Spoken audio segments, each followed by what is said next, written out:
What's good, ladies and gentlemen? I'm the Sensei here, with part 5 of What If Naruto Was Trained by Uchiha Itachi during the Timeskip. If you are enjoying this series, please for me like this video, subscribe to the channel, and share it with your friends. With that guys, I'm the Sensei signing in.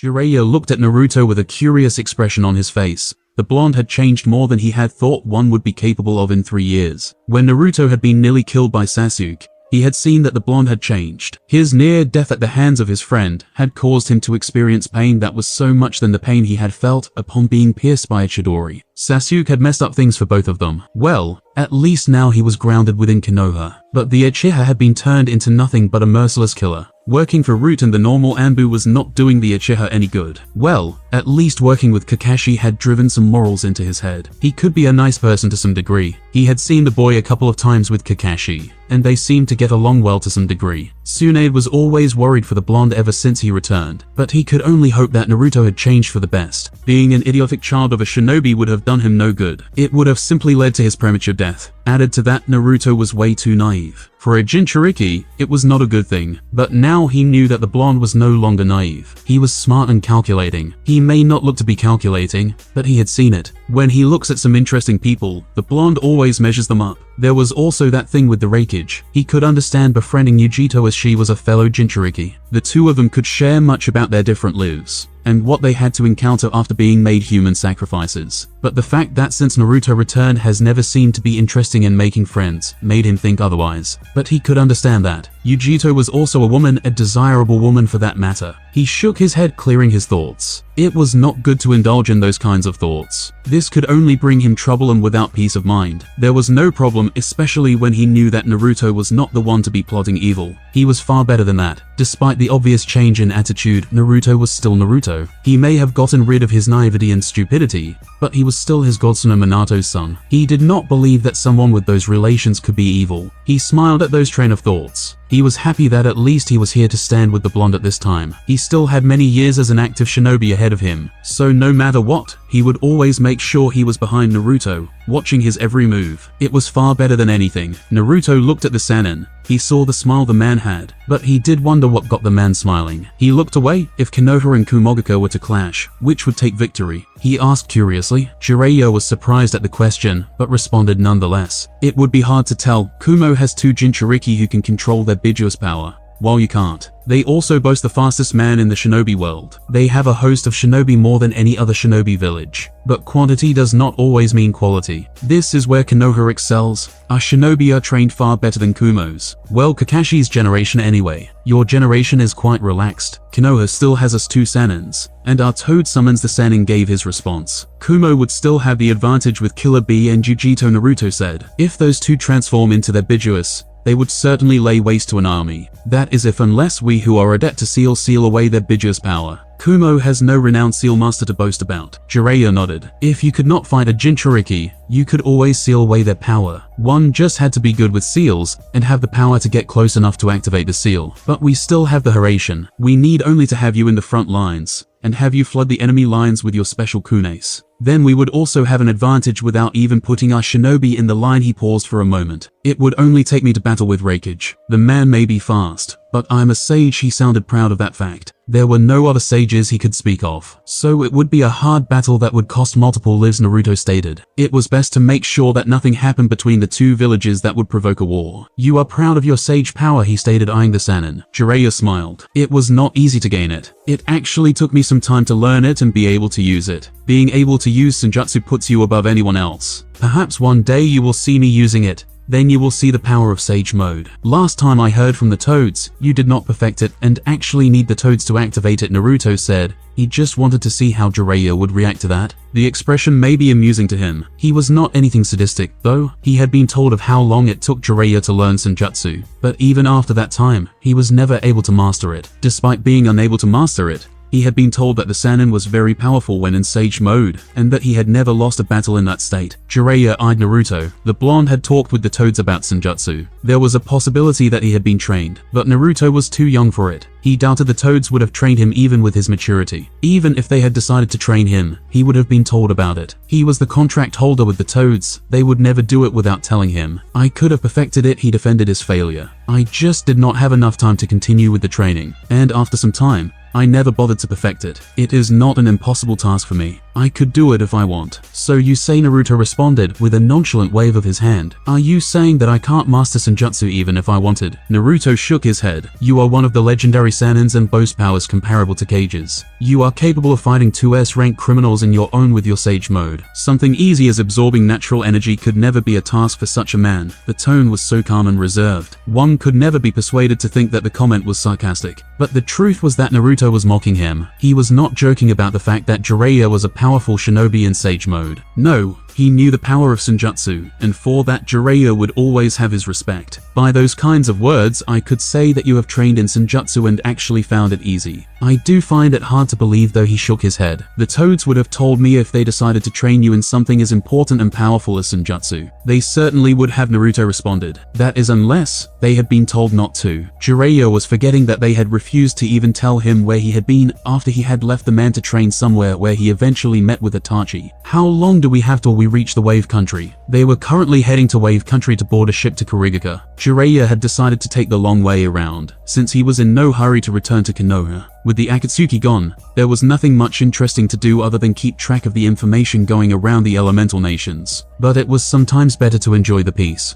before some idiot or power-hungry fool started to go around causing chaos. If trouble were to start, he would have been busy trying to get as much information he could and working hard to protect Konoha and its interests. It kept him busy, but having to go all around killing people was not enjoyable. He would rather do his research than fight. But of course, if it was fighting for Konoha, he would drop everything. We should be there tomorrow night in our current pace, Jiraiya responded in a thoughtful tone. They are still within the Fire Country border, but not far from the borders of the Wave Country. The two were walking rather than use the trees to travel at fast speeds. Naruto nodded and became quiet. A ship would also take a while to reach Kurigaka. The way to the Mist Village would be a quiet and boring one, but perhaps the sea would be pleasant to watch. Certainly, but it was obvious that Jiraiya would be talking along the way, and whoever they would be journeying with would surely make noise. He just hoped that they did not come across drunkards. Those kind of people never stopped talking once they opened their mouths, and they spoke nonsense. It was irritating to listen to them. Sometimes he could be called rude for walking away or falling asleep when such people started to cough out whatever they had eaten. Again, Jiraiya looked at Naruto. With everything he has seen, the blonde was strong. He had returned far better than he would have thought. He could admit it to himself that if Naruto had not run away from him, he would not have made him this strong. But still, he could not figure out just how strong he was. You have the Flying Thunder God technique. You can hold your own against Guy, who is a Taijutsu master for some time. Your Kenjutsu skills are good. Your use of your sword is quite impressive, especially when you use lightning element with it. I have no yet seen you make use of Genjutsu, but I would not be surprised if you can't use it given your chakra. Your ninjutsu arsenal is at least Jounin level. My question is, how strong are you, Naruto? Naruto looked at Jiraiya with a slightly bored look on his face. Does it bother you that much? Jiraiya did not waste time in responding. Yes, he came a firm answer accompanied by a nod. I am also curious as well, Naruto responded calmly. Are you saying that you don't know how strong you are? Naruto did not respond, for he knew how strong he was. But it was fun watching Jiraiya try to puzzle it out. Fight me and we will find out. I will take you seriously this time since I have seen what you can do. If you can pick up pieces of what I have shown of my strength so far, you can conclude how strong I might be, Naruto responded. Jiraiya has seen him fight in different fights, and each time, he used something different. I have seen you fight,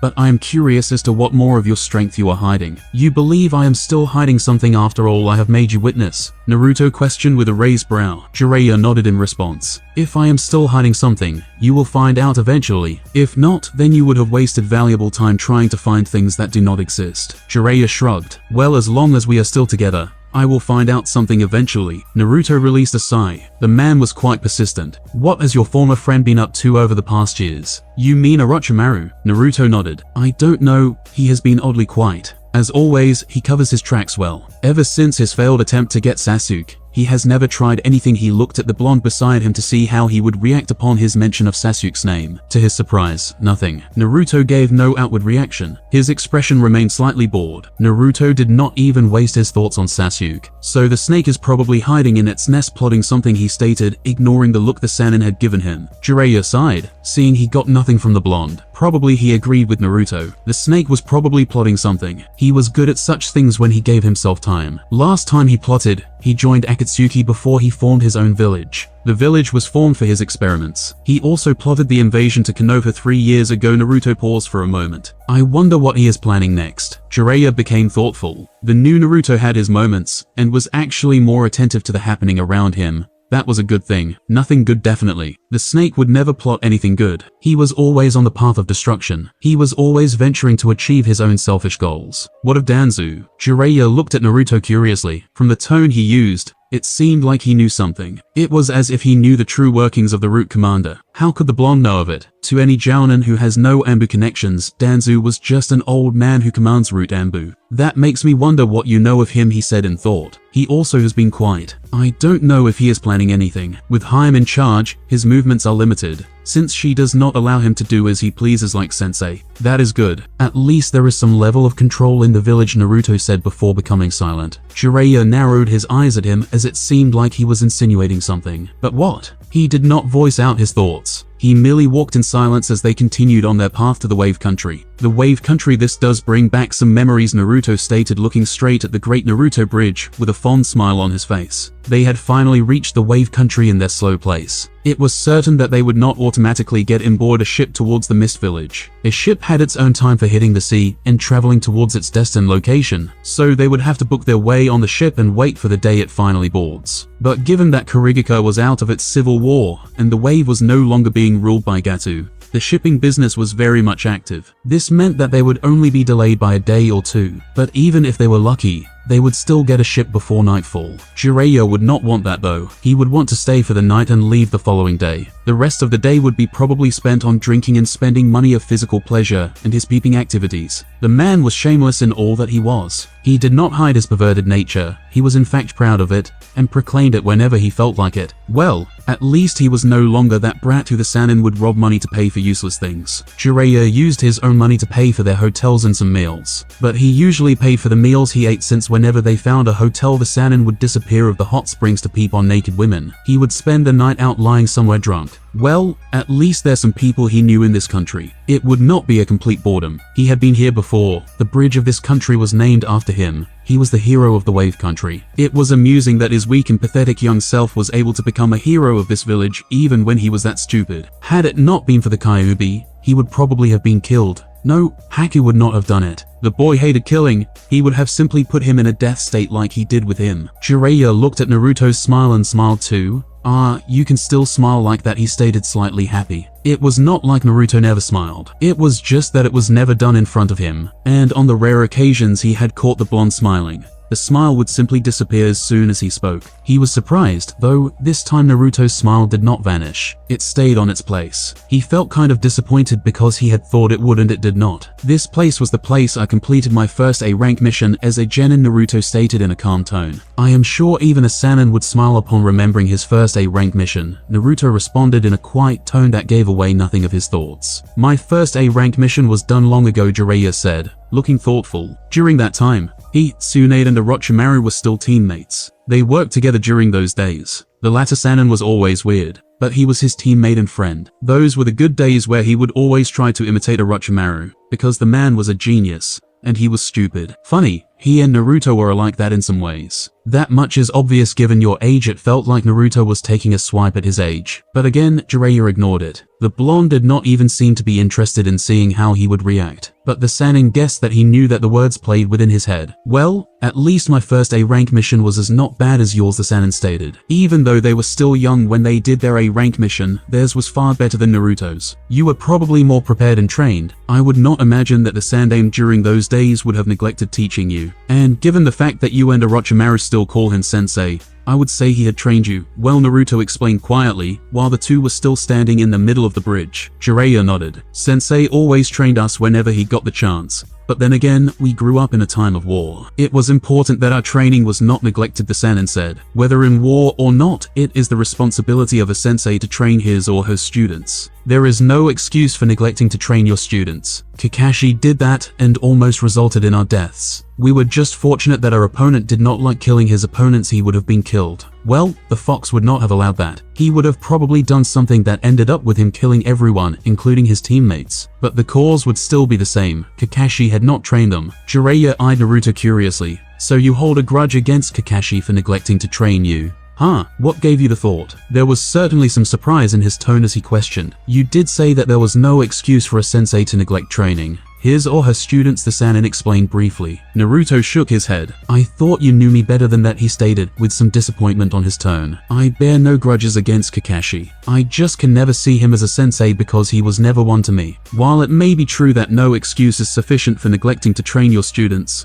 I cannot hold a grudge to Kakashi, because he gave one an excuse. Jiraiya nodded and looked up at the heavens. Well, the man did mess up. He is not the only one, Naruto stated, causing Jiraiya to wince at those words. He had messed up more than Kakashi did. But it is better when you realize your faults. Jiraiya nodded silently. You should make our traveling arrangements. I will see you tomorrow morning, Naruto stated and disappeared with the wind before Jiraiya could respond. The Sannin sighed and walked calmly towards the marketplace of the Wave Country. Sometime later, Uchiha hideout. Naruto appeared within the hideout after he had left the Wave Country. He had disappeared from the country after visiting the gravesite of Zabuza and Haku. The two shinobi had some impact in his life. There were memories that he would never dream of losing. The memories of the two opponents he faced during his C-rank turned A-rank mission were one of them. Such memories help in so many ways with the things that life throws at you. But of course, there are memories that one would wish he never had. But that was just wishful thinking. The past cannot be changed. It cannot be rewritten. But one can change his or her destiny. That which is of tomorrow cannot always be changed. The choices we make today change our tomorrow. Life was that way. It is not always the choice you make yourself, but choices made by others also affect you. One just had to adapt and accept the past. His own past is unlikable, but had he not gone through it all, he would not have been here. He had no doubt about that. His childhood experiences shaped him. It is after all what we experience and see that shape the kind of person and attitude one will carry. The environment around us affect and influence the way we think in many ways we like to acknowledge. Despite having a harsh childhood, he was still alive and living happily. There might be some mental scars, but he was alright. He was not lost in darkness, he was living in the light. Perhaps he could thank Itachi for that, but even without Itachi's influence, he would have never walked in darkness. He may carry much darkness and hatred within him in the form of the Kyuubi, but he did not allow it to influence him. If Haku had not experienced what he had experienced in the past, he would not have ever met Zabuza, and his life might have been different. But that was just a thought. He was dead now, and there was nothing that could be changed.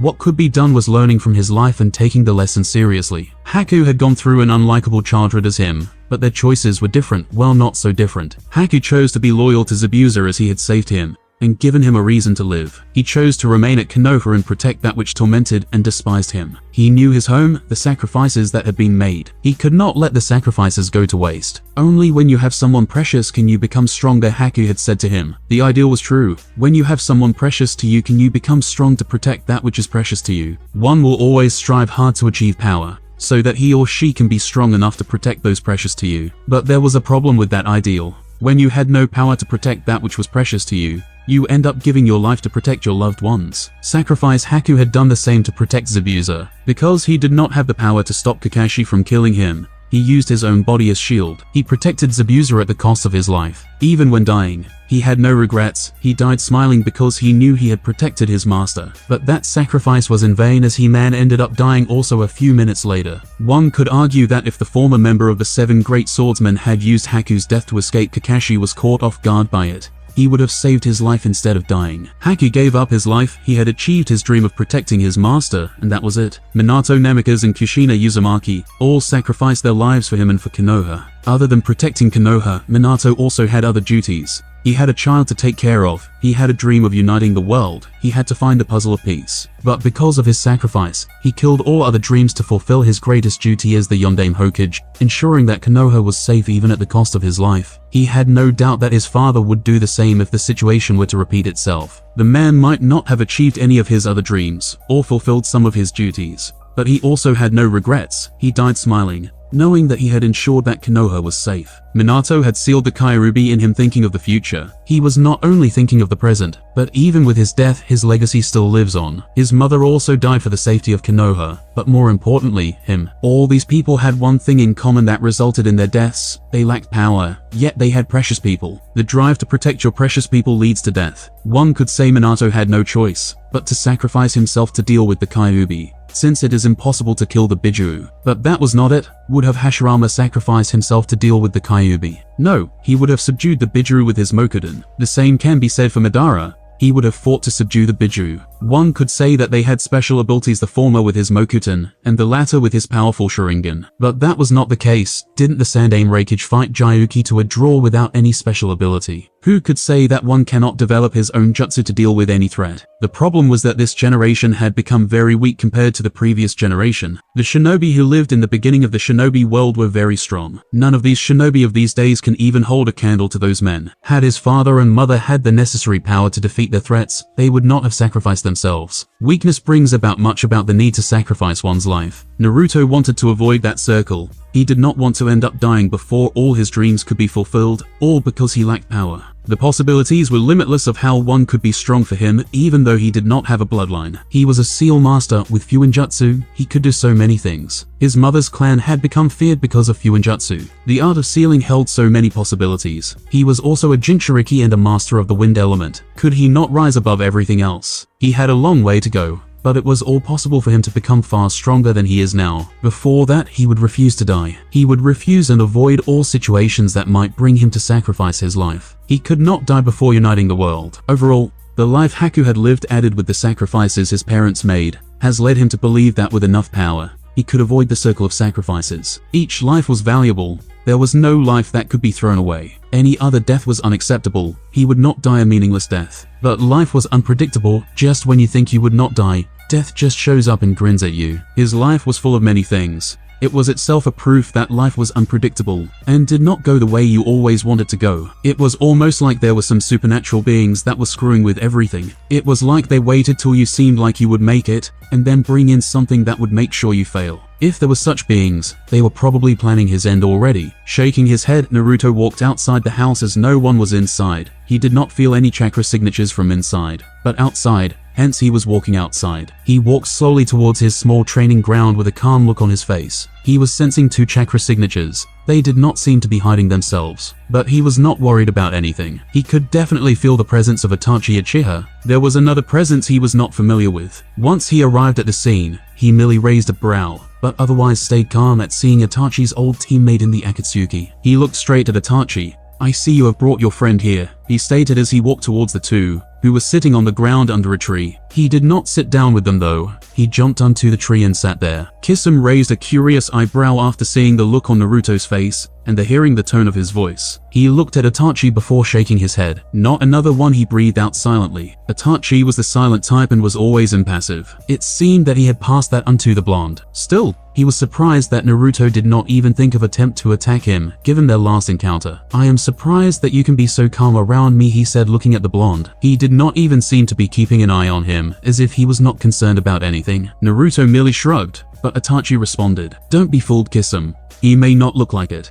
But he, the shark man, cut off the Uchiha while he was still talking. He did not want to be at the receiving end of one of Itachi's lectures. He was in no mood for them. "His senses are sharp, and he is watching me, even though he does not look like it," the former Akatsuki man stated, finishing what Itachi might have been trying to say. He may not have put it accurately, but he was sure it was somewhere along those lines. "I did not think you were still contact with your former comrade," Naruto stated. His tone did not seem to be suggesting something. He was merely stating his thoughts. "I never lost contact with him," Itachi responded flatly, not even bothering to look up at the blonde. Naruto seemed to release a sigh. "Well, I guess I should have known that. You have been with him as your partner even since he joined the Akatsuki. Despite your attitude, I am positive you two must have developed some sort of friendship." It was all said in an emotionless tone, mimicking Itachi. It was like the blonde did not even care about what he was saying, as if it meant nothing to him. He was not questioning it either. Before Itachi could respond, Kisame spoke. "Itachi, you have turned him to another you," the blue man stated while smiling. There was no one who could deny that. Naruto was like Itachi when they were together. Their way of speaking and their expressions were not every different. but I must say I am impressed. I never thought that loud Gaki who thought he could take me on a few years ago could turn out this way, the man stated while grinning. Naruto looked at Kisame at the bottom of his eyes. He said nothing though. The last time he had encountered Kisame was when he was looking for Tsunade with Jiraiya. During that time,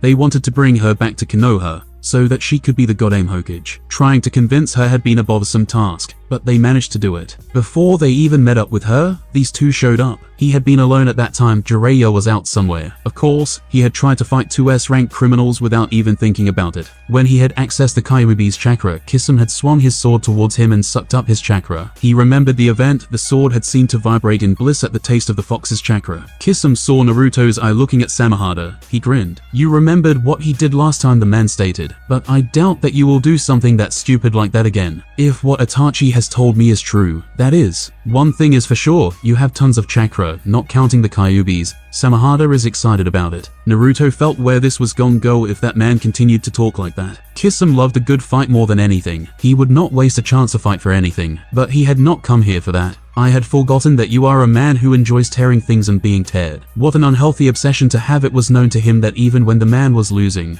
he still enjoyed a fight. He did not care if his life was at risk or not, as long as he enjoyed himself. Naruto then looked down at the Uchiha below him. Well then, Itachi understood what Naruto was saying. Kisame here is going to give you a hand, but like me, he will do it in the shadows. He knows what you want to achieve, but accepts it as long as he gets a chance to have some good fights. That was the entire truth. Kisame had no love of peace, he only wanted to battle. Naruto was silent for a moment as he thought of things. If Itachi had talked to him, it means that he trusts him. He could live with that. He had no doubt that Kisame's strength could be needed, just as Itachi's power was valuable. He could use all the power he could get his hands on, but he was not just about to work with evil people just because they had power. Kisame was Itachi's partner. He knew him better than he did. All he knew about the missing nin was from the village hidden in mist. I see, he said. He only wants a challenge, given that Akatsuki is no longer there to put him in situations where he can get good fights. Another choice would be to just walk around causing trouble to attract strong opponents,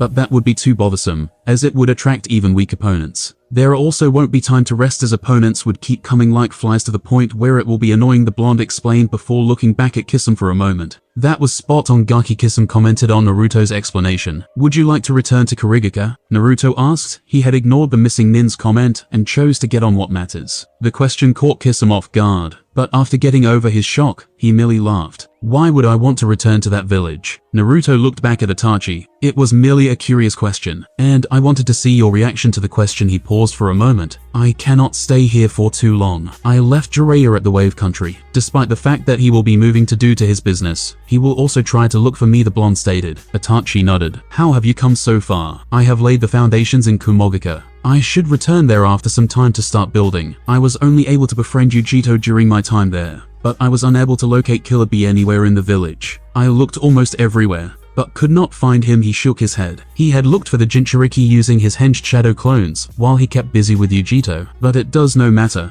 I should see him next time I play with the Raikage. You were fruitful in your first trip, Itachi noted. Well, that is to be expected. He did wonder how the blonde was able to get it done. It did not matter anyway. He was going to find out sooner or later. It was not that difficult. A man such as the Raikage is predictable, Naruto stated. If I did not know any better, I would say you were plotting some manipulative scheme, Kisame commented. But unfortunately, he was ignored. You did not just befriend Ujito for your own agenda. I hope, Itachi stated calmly. Once one started to use people, it could influence your choices, and you may end up doing it without even realizing it. He did not want Naruto to go that path and make rookie mistakes. What do you think of me? He did not even sound hurt by the question, but he was a little amused by it. Of course, he was not some manipulative shinobi. Ujito was a Jinchuriki like him. Despite her being useful, he had always wanted to befriend all those that were like him. They shared the same pain and carried the same burden in different scales. He would never use someone like that, especially a sweet woman like Ujito. I was merely making sure. You tend to be unpredictable sometimes, Itachi responded calmly, without any emotion. That may be true, Naruto admitted. The manipulative path only leads to a dark road ahead. That path will only reward one with pain and bitterness. It may prove fun at the beginning when you are playing with other people's emotions and lives,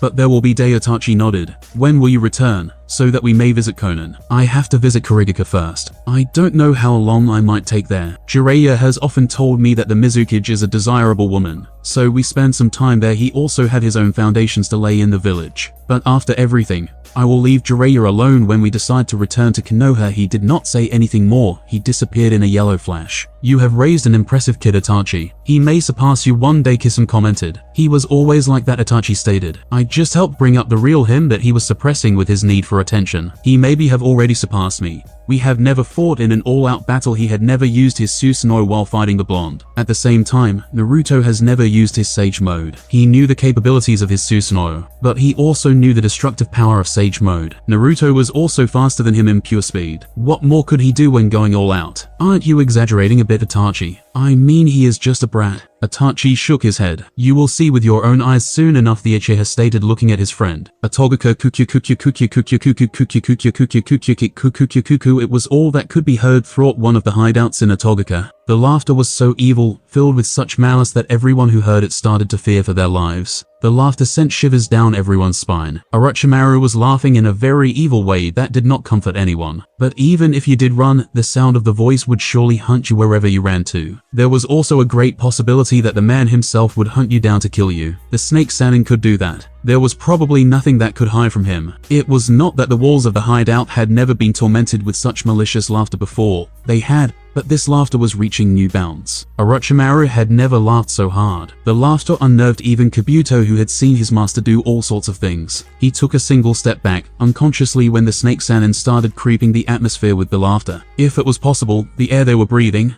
would have run away too because of the laughter. He knew that his master was capable of many things. Orochimaru's power alone was not why he was loyal to him, but the man was also evil to the core. He was far more used to scenes like these more than anyone else. But this was also at another level. Well, he was sure that out of everyone within the hideout, he was faring better. He was not that scared, he was just unnerved a bit. Orochimaru finally stopped laughing, but still maintained the sickest grin Kabuto had ever seen from the man. Well, he did have all the reasons to be happy. He had achieved the greatest masterpiece. He had never created something of this nature before, something so perfect. Kabuto, this is magnificent, isn't it? The snake Sannin questioned while grinning madly. Hi, Orochimaru-sama. This is far the greatest thing you have created, Kabuto responded, looking in front him. There was a man. He was at the same height as Orochimaru, and his skin was fair. He had short spiky black hair. He wore black jeans, black shinobi boots, and a black cloak that reached about his ankles. He also wore black fingerless gloves. One would just say he was just a normal beautiful shinobi. He did not even look masculine. But Kabuto knew better than that. This was a weapon by Orochimaru. It started as a human,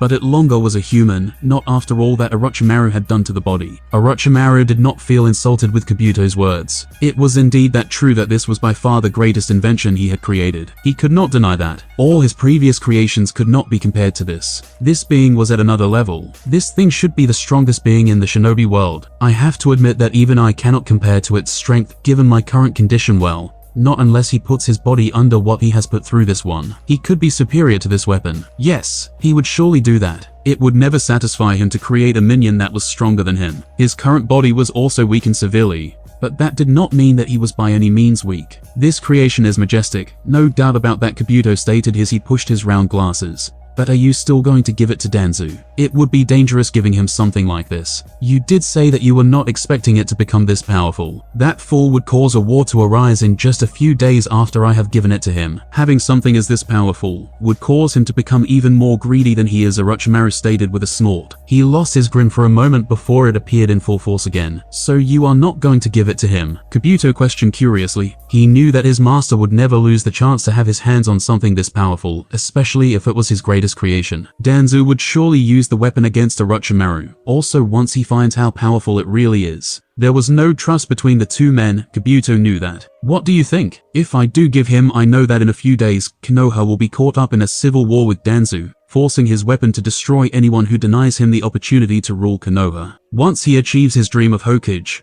he will move on to other villages certainly, the man would do it that way. Even he would not be safe from the man's path. He would destroy anything that he deemed dangerous and a threat. He knew that when he left Konoha, the man wanted him to be killed, so that he does not run loose in the world. Anyone who was powerful was a threat to the old Warhawk. Given the means to rid of all threats, he would certainly not waste any time in ensuring that the world was plagued into another war. It would not be fun, since it would not be he who started it. He did not fear Danzu the least, but he knew what the old Warhawk was capable of doing. Still, that did not make him fear that fool. Danzu's right arm was his creation. The right hand was the man's greatest weapon and source of escaping death, meant that the man was his creation. But if you don't give him the weapon, you won't get the Sharingan. Kabuto pointed out a fact. The fact that Orochimaru had even spent much time creating this weapon was because he had been promised the Sharingan. I could give the weapon to Danzu and have him reward me in turn, Orochimaru stated. But that fool will betray me after getting the weapon. It is not that he and his pets can actually succeed in killing me despite my current state. Kabuto nodded. If you can escape with your life, you can hand over the weapon. But the issue is that you don't want to give it to him. Did you not make it so that you could activate your own control over it even when Danzu is controlling it? I did, Orochimaru replied shortly. He would never make a mistake of forgetting to do something like that, but Danzu knows that I would do something like that. So the moment I leave him alone with it,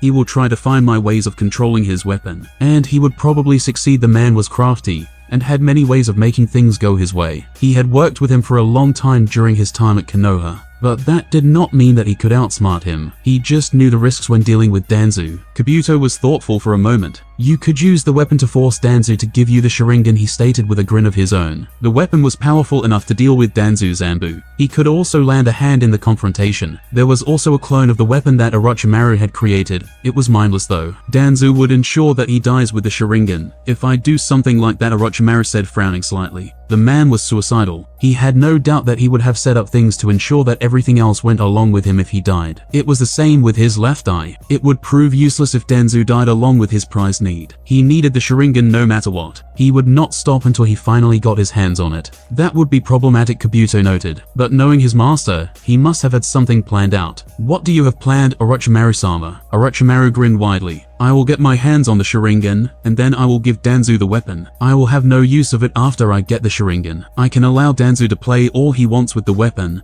but the Sharingan will make me reach my goals, without having to worry about the old Warhawk. How will you do that? Each time I went to see Danzu, I always looked around for where he could have placed the Sharingan. I do know the root HQ inside out, but the man has changed some things. But over the past 2 years, I have narrowed every place he could have placed the Sharingan. I am left with a single room, which is deep in the root HQ. But I can get there, Orochimaru stated. It will just be a little bothersome. When will we get it? Orochimaru grinned. Tomorrow night, he responded before laughing again. Now let us welcome my pet to the world, he stated, going through some hand cells. After which he held his hands together, holding a snake seal. The weapon then opened his eyes. They were pure black. It was somewhat creeping looking at them. Orochimaru would agree to that. The weapon looked at the snake Sannin for a moment while being motionless. The Sannin merely smiled as he watched his pet. Controlling this thing is a little harder than I thought, he admitted to Kabuto. I had thought it would be easy given all the research you went through on perfect control of a subject, and the fact that your cursed seal is within its body, Kabuto responded, clearly surprised, but nonetheless calm.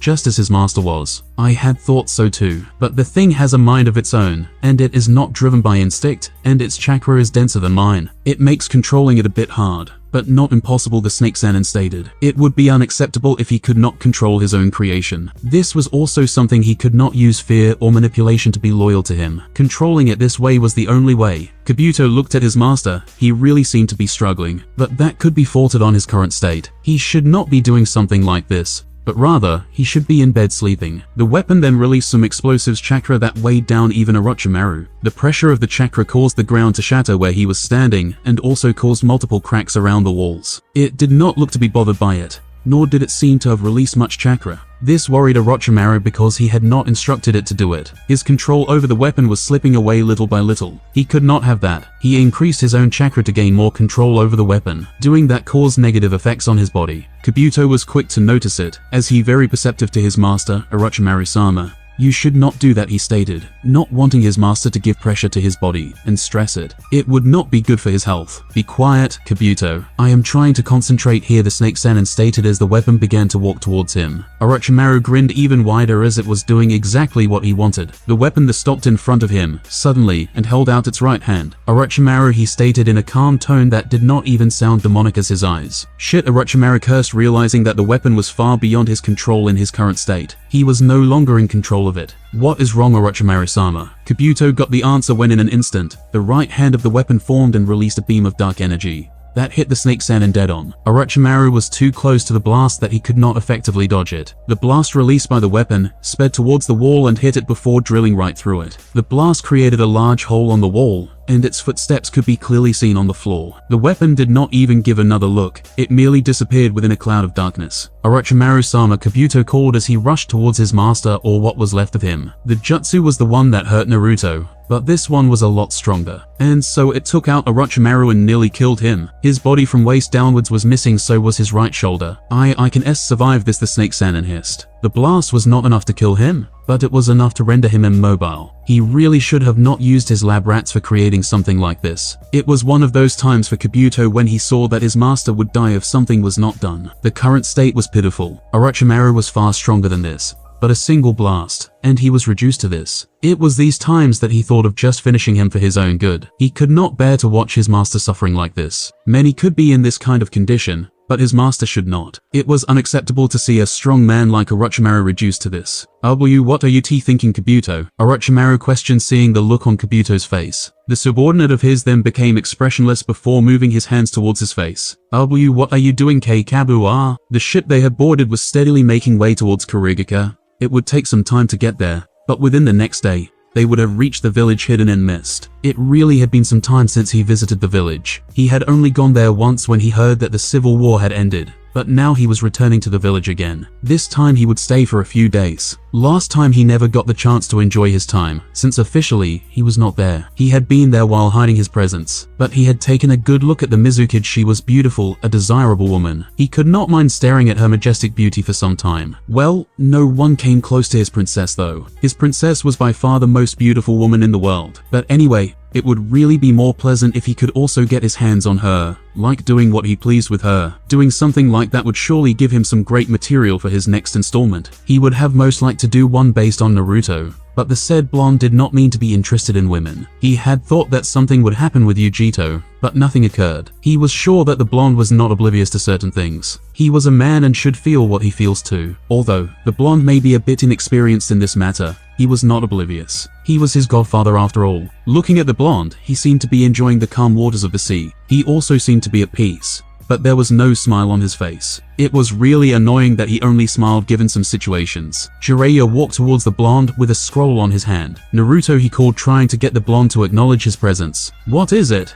Naruto responded without taking his eyes off the calm sea. There were some parts water that were not so calm. It was mostly places where there were heavy winds. But around where they were at this moment, there weren't any misbehaving waves. I need you to go to Konoha and give this to Tsuhime, Jiraiya said, handing Naruto the scroll. But the blonde did not take it. He just turned around to face the Sannin. Knowing that you have a contract with the Toads, I would assume that you use them as messengers to send messages to Tsunade, Naruto stated, looking straight at the Sannin. That is how I normally do it. But I want you to do it this time. The Toads are not really suited for transporting messages, since they are not that fast, which is why I am requesting that you do it. With the Flying Thunder God technique, you can reach Konoha within seconds, Jiraiya explained, neutrally, not wanting to give away anything. I can summon something that will be faster than the Toads, Naruto stated. Summon something? Yes, I have another summoning contract, Naruto stated without going into further details. His response surprised Jiraiya greatly. 2 contracts. The Toads allowed you to have another contract. What type of summons do you summon? They allowed me, since that it is not that of a major contract, Naruto responded calmly, going back to staring at the sea. What the contract is for another day. Where did you get it? Jiraiya questioned in a curious tone. He could not think of any other contract Naruto would sign. There were not many of them these days. so he was curious. It was also rare to find one with 2 contracts. Wouldn't you like to know that Jiraiya knew he was not going to get answers, and it would be pointless to try to get them. Still, a summon would take more time than you would. I want him to read this report today. That is almost believable, Naruto stated, surprising Jiraiya. But that is not your reason. The Toads would get to Konoha today. You just want me to head to Konoha so Tsunade could see me. You have been keeping contact with her over the past 2 weeks. She misses me,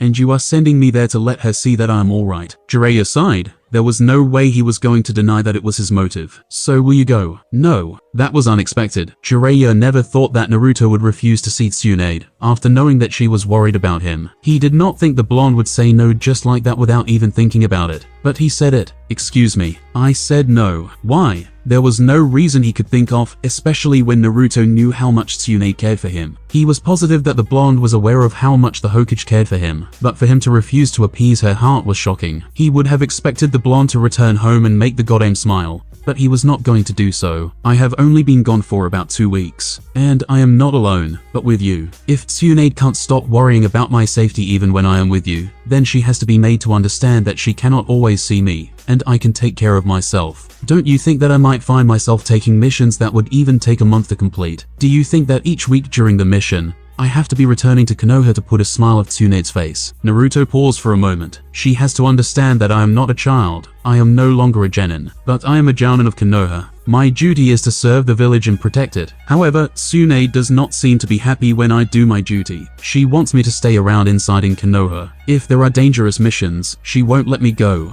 but will send someone else. Tell me, Jiraiya, is that fair? Is it fair that she can let other shinobi go to dangerous missions, while I, who is powerful enough to handle them, stay at home sheltered? Could you say that she would rather have other shinobi die instead of I? Family or not, I am her subordinate, a shinobi of Konoha. She will have to treat me equally as the other shinobi. So I refuse to return to Konoha until this little journey is over. Jiraiya could see that Naruto's argument held some merit. He could not deny that, and so he was quiet for some time. It is not that I like to see Tsunade hurting, but she has to understand that I am a shinobi, and my life will always be in threat. She has to understand that I may disappear for some time. If she cannot handle that, how can she leave Konoha efficiently without attaching her emotions into the choices she makes? Naruto looked up the heavens before walking past Jiraiya. I am going to my cabin, he stated as he walked away from the Sannin, leaving him in much thought. It was indeed true that Tsunade worried too much for Naruto, but he could understand her given what she has lost. She has lost all her loved ones who died for the sake of Konoha. The deaths of those she loved did a number on her. That had been why she had decided to abandon Konoha. But Naruto also had lost his parents. He may have never met them or experienced what it felt like to have parents, or experienced their deaths.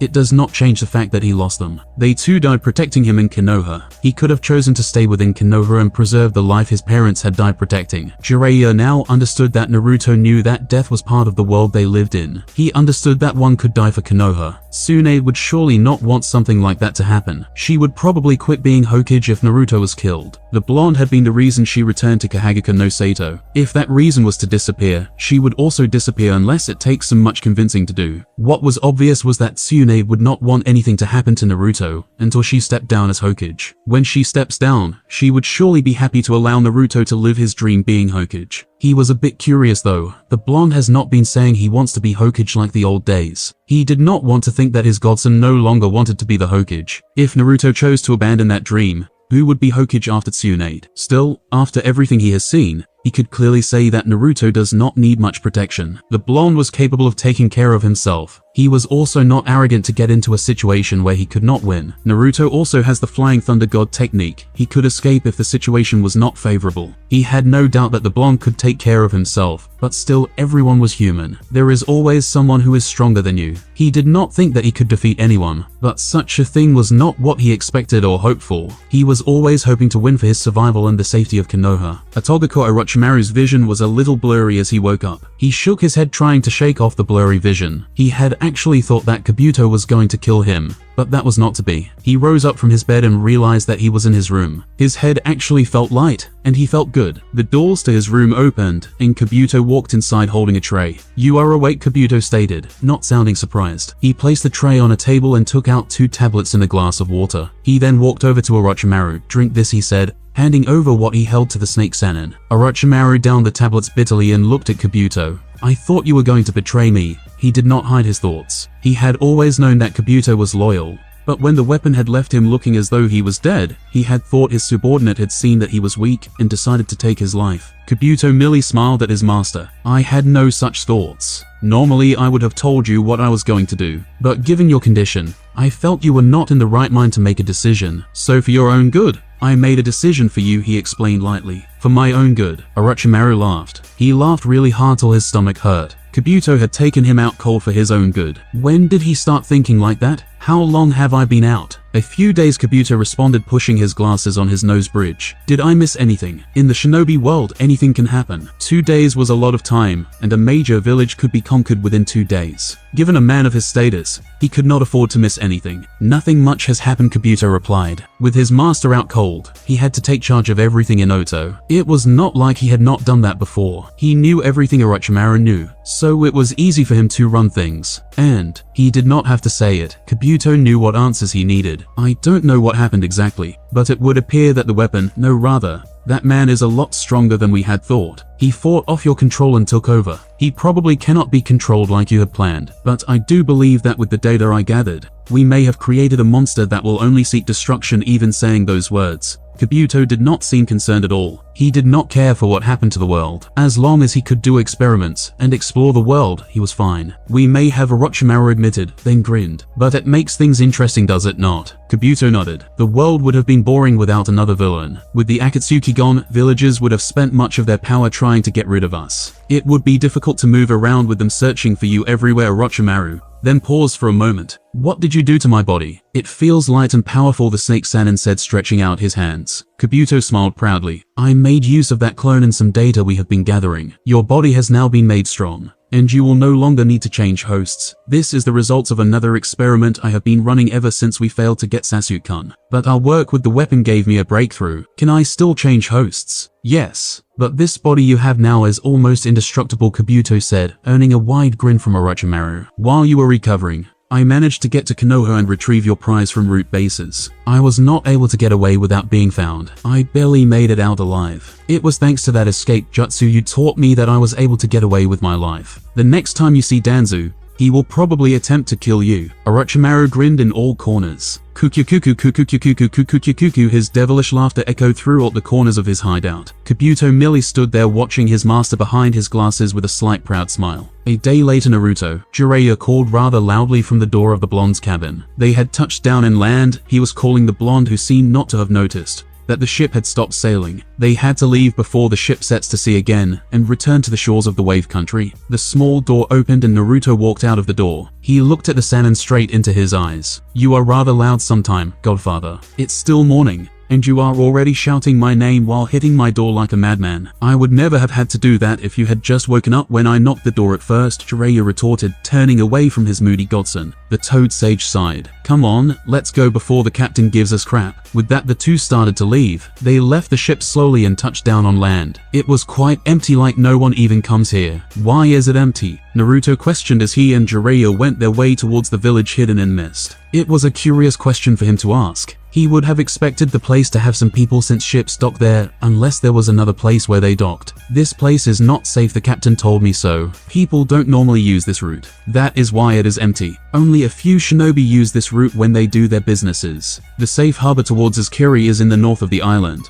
but we had to use this way to enter undetected, Jiraiya replied. Naruto was stealthy enough to move with him when they do enter the village. He did not believe that his godson would get him caught, but it was obvious that once in the village, they would be spotted. Why are we sneaking in? Naruto questioned with a raised brow. He did not get why they had to sneak in. If the man was going to be caught in the village's hot springs peeping on women, he also knew that they would not be denied entry if they used the gate unless Jiraiya had another motive. A force of habit, the Sannin responded with a shrug. You have another purpose for this, Naruto said, looking the mist that was ahead. The place was a good one for ambush, but he was not very much worried about that. This will force the Mizukage into seeing you quickly once her Anbu discovers you. Given that the cage of this village is a she, it is likely that you have done something that forced her into taking some measures against you. Now that you say it, There was an incident when I came here. Let us just say, she was not very much happy with me. She almost killed me had I not run away, Jiraiya replied, grinning sheepishly. All this time, he did not look into Naruto. He was busy looking ahead of the road. Naruto shook his head at Jiraiya's response. There was no limit to this man's perverseness. They walked for a few minutes within the mist, but neither were worried about anything. But that did not mean that they were not in alert. No, it was anything but that. They were keeping check of their surroundings. It would be foolish to think that you are powerful enough to handle anything. That belief only led to arrogance. And arrogance for a shinobi was dangerous as it has gotten many killed. But even so, only those foolish were willing to attack a Sannin. When people realized that Jiraiya was a Sannin,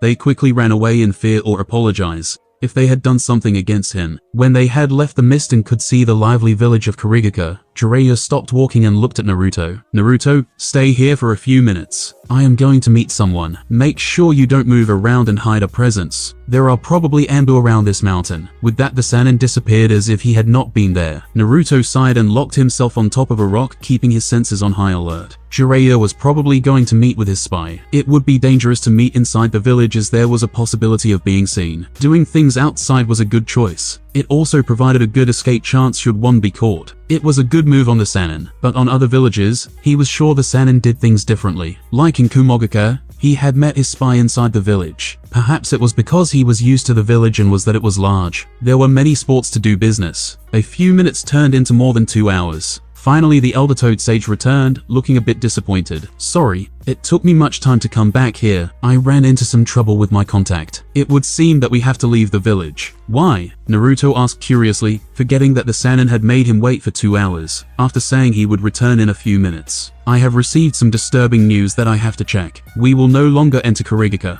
but you can if you want to. You will just be alone without me, the Sannin suggested, looking straight at the blonde in front of him. Naruto seemed to think about it for a few moments. He would someday return to this village, alone. He knew nothing of the Mizukage, but Jiraiya could offer him some intel about her. He would ask about it sometime later after he had dealt with some issues. It would have been better if the Sannin was there, but since he would be alone and was not fully prepared, it was best to come back at a later date. He had planned on asking the Sannin about the woman after they had entered the village. His question would only seem to be a curious one. That was all he needed Jiraiya to think for now. The Sannin would certainly know of his quest for peace, but right now, he had not gathered all the details he needs. I will see Kiri some other time, Naruto finally responded in a calm tone. Jiraiya nodded. Come on, let's go. We will have to take a ship on the other side of the island. I will drop you off in the wave country and make my way to handle my business. You will return to Konoha. Naruto thought of something for a moment. No, you will search for a ship. I can teleport away from here. While we were traveling,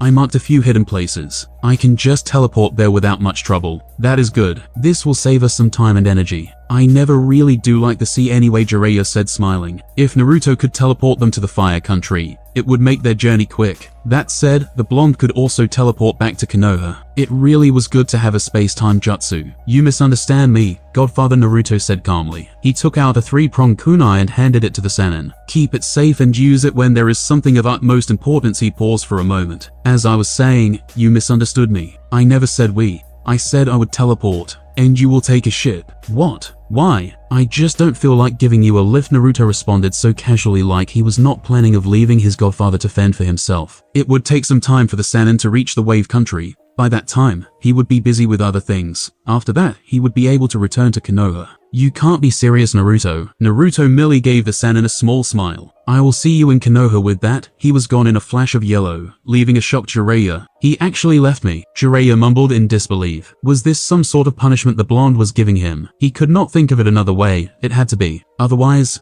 who in their right mind would leave their godfather stranded in an island far away from home? Well, he was not exactly stranded, but that was not the point. Uchiha hideout. Naruto did not teleport to any of the places he had marked while traveling with Jiraiya. He teleported to the hideout so that Itachi could take him to Konan. He would rather come here to get things done with Konan than to waste more doing something that was not useful. He certainly had much in his mind. The things he had been doing over the past weeks were actually catching up to him. The burden of killing was starting to weigh up on him, but he held himself well. Jiraiya had not even noticed that something was eating him from inside. Perhaps if he found some time to relax after meeting with Konan, he would be able to settle his thoughts. Keeping things bottled up was not any good. He had thought he would be an exception. After all his training with Itachi, he had thought he could kill without it weighing up on him as much as it was. He held himself well while killing. He never hesitated. But when he was alone, it all came back to him. Perhaps he was not ready for this. Naruto shook his head, clearing that train of thought. He was prepared for this. There was nothing that could prepare him for experiencing what he has experienced. Perhaps his heart was just too kind and he led others to believe. Perhaps the impassiveness was just a mask to hide himself while he prepares for his plans to take motion. He knew things like these would come, but he had not thought it would be so hard. He was still fresh to this thing. He was not a cold-hearted person who could kill people without regrets. Shaking his head again, Naruto allowed his stoic expression to return after he had allowed it to slip. He walked outside the hideout and went towards the training ground. He sensed that Itachi and his friend were inside, but he needed to calm himself before speaking to either of them. Unfortunately, he was not given that comfort as Itachi made his way towards the training ground, with Kisame right beside him. Naruto did not immediately turn around to face them. Itachi, though, was quick to note the behavior as nod. First of all, the blonde would never come to the hideout, and then move over here without saying a word when he was present. It only led him to believe that there was something wrong with the blonde. Naruto did turn around to face the two, but Itachi confirmed his suspicions. The blonde was troubled. He could clearly see it from his eyes. Hey Gaki, Itachi tells me you are just good as him in a fight. Why don't we give that a test? I have not had a good fight in some times, Kisame stated, showing Naruto a large grin. He wanted to see if Itachi had been right about the blonde. He would never believe it unless they battled together. Perhaps some other time. Naruto responded quietly. His tone sounded indifferent, and his response only made Kisame grin further, like he had not been turned down. Well, if you are not going to concede after I asked nicely, I will just have to force you. Itachi knew that Naruto would not fight Kisame unless he said it was a good idea. If Kisame attacked Naruto and got close to him, the blonde would use his great speed to annoy his friend. But if Naruto had much in his mind, it was better to allow him to fight with Kisame. If he fought, he would release all his emotions, thus clearing his thoughts. But knowing both of them, it would destroy the hideout. He chose against that. And besides, it would not be a good idea to have Naruto relieve himself by destroying some things. Kisame, let it go. I am sure Naruto will fight you some other time, Itachi said in a tone of finality. Naruto, why don't you come inside so I can talk to you? It was certainly not a request from the Uchiha. Both the blonde and Kisame were quick to realize that fact. Sure, Naruto relented as he followed Itachi. 2 days later, the village hidden in rain, Amegaka no Sato. It was just as rainy as Itachi had said it was. Naruto could never quite get hold of how some people can get used to living in certain conditions. He could never imagine living in a place where it was constantly raining. It was also the same with Sunagika. The village was in the middle of the desert. It was damn hot within the desert, and yet the people from there were very much used to the heat. He was used to the clear skies of the fire country. The weather in the area was enjoyable and acceptable, but the rain was not as bad as the desert. Naruto looked at the tall buildings of the village. They were very unique. He had never seen such designs in all the places he had been to. Well, each village had its own culture, and it was somewhat understandable that they could make their buildings such as these. They could not use the same material as Konoha, given that the village was full of water. It was always raining in here. The buildings looked more like industrial buildings more than anything else, but the view of new things was quite lovely. It was nice seeing new things other than things he was used to seeing within the large walls of Konohagaka. The villagers seemed lively. He was seeing people who were happy all around him. It was much different from Konoha. Perhaps in Konoha he knew that those smiles could change overnight. He knew that deep within much of the villagers laid much hatred. But looking at these smiles and happy expressions from the villagers of the rain, he could not help but smile slightly at this. For a moment all his worries had washed away. Perhaps he should smile a bit more often. Itachi had only given him a map to come towards the village, and told him to travel alone. He reasoned that traveling alone would help him clear his thoughts. It was indeed a good thought after he had spoken with the Uchiha. The man had given him a few tips on how to overcome his clouding thoughts, but he still needed to process things on his own. However, while traveling, the gods seemed to love seeing him troubled, as he found himself in need to kill so he could save. It was certainly looking like the gods were putting these evil people in front of him, just to screw with him. He had to see things that did not make him feel good at all. The principle of killing to save was weighing down on him much more. However, entering Amegaka had lightened up things for him. He finally reached the largest tower. Conan, no rather, the angel of Amegaka was waiting for him. Itachi had said so. He had never quite actually seen the woman before. Itachi had nothing to show him about her physical appearance, nor did he bother to brief him on the detail. He did not even tell him much about the woman. He was merely told he would find out more about her once he started talking to her. After entering the tower, he was accompanied to the woman by a shinobi. The way towards her was slow, but he did not mind. When he finally reached her, the shinobi excused himself. Naruto came into the view of the woman. She was standing inside this room, which was like a hall. She was standing beside the window overlooking the village. She did not turn to face him immediately, but he could see that she had seen him using the reflection on the window. Finally she turned around to face him. Naruto had to admit, she looked quite lovely for someone her age. "Namikaze Naruto," Conan said in a tone devoid of any emotion. This was certainly going to be a lovely meeting, Naruto thought as he walked towards the woman. He stood beside her looking through the window. She did the same. Looking over the village from up here, he could see that the woman has indeed done a good job in stabilizing the village. She was also oddly quiet. "Now I see why Itachi refused to tell me anything about you," the blonde commented quietly, just enough for Conan to hear him. River Country 2 days later. It was the first time that Naruto had traveled into this country. But looking at the map Jiraiya had given him before they even embarked on a journey outside the village of Konoha, he could see that in order to go to the Wind Country, he had to pass through the River Country borders. He made sure to avoid any civilization while on the way. It would not take a whole day for him to pass through the River Country. It was going to be noon soon, so he would probably get to a motel. Once he got close to the wind borders, it would be dangerous to travel overnight in the desert. It was better that he leave the traveling during day. The winds at the desert were rumored to pick up dangerously during night. For his health, he decided to travel during day. He had been traveling for some time now. Rest was needed. He had spent a night only in aim. He spoke well with Conan, but the woman was currently unavailable, as she was still busy in quest to restore control over Omegaka. But she could be available should he need her help. He had also offered her his help if she needed it. He could help her despite being a Konoha shinobi. Jiraiya and Tsunade just did not have to know about it. It would cause much trouble and headaches if it got out that he was doing some activities for a foreign village without the permission of the Hokage. It would certainly cause much rift between him, Tsunade, and the council. They would certainly be wary of his adventures. He did not want to give Tsunade trouble though. After traveling for about 2 or 3 hours, Naruto came to a complete halt as he sensed chakra being used. Just then there was a rather resounding explosion. He stopped as he tried to sense everything clearly, but given his distance, he could not quite make the picture of what was going on. He looked at the direction on his left before hitting the ground. Moving at his fastest speed, he rushed towards the place. The closer he got, he could feel that the chakra was fading away. It would be bad if it did because he would lose the exact location of where he was sensing the chakra from. But after some moments, he was able to get the location. He made sure to hide his presence well. By the time he got there, the chakra signatures were gone. He could see perfectly well why it had disappeared. The shinobi using the chakra were dead. There were 4 of them. He could not quite make their clothing because they were burned. The explosion he heard must have wounded them, which resulted in the men left standing overpowering them. By their stature, he could see that the men left standing were bandits. They were rather armed for bandits, and looked bodily prepared for battle. There were about 25 of them lying in the ground, dead, and 17 more standing. They did not seem to care for their dead comrades. Such was the shinobi world. The mission was far more important than comrades. Shinobi and bandits were not so much different in that regard. Well, at least not everyone thought much like that. Most of shinobi would never abandon their teammates. They would try to help them, and then try to succeed on their given mission. There was a small 4-wheeled vehicle not so far away from where the battle had taken place.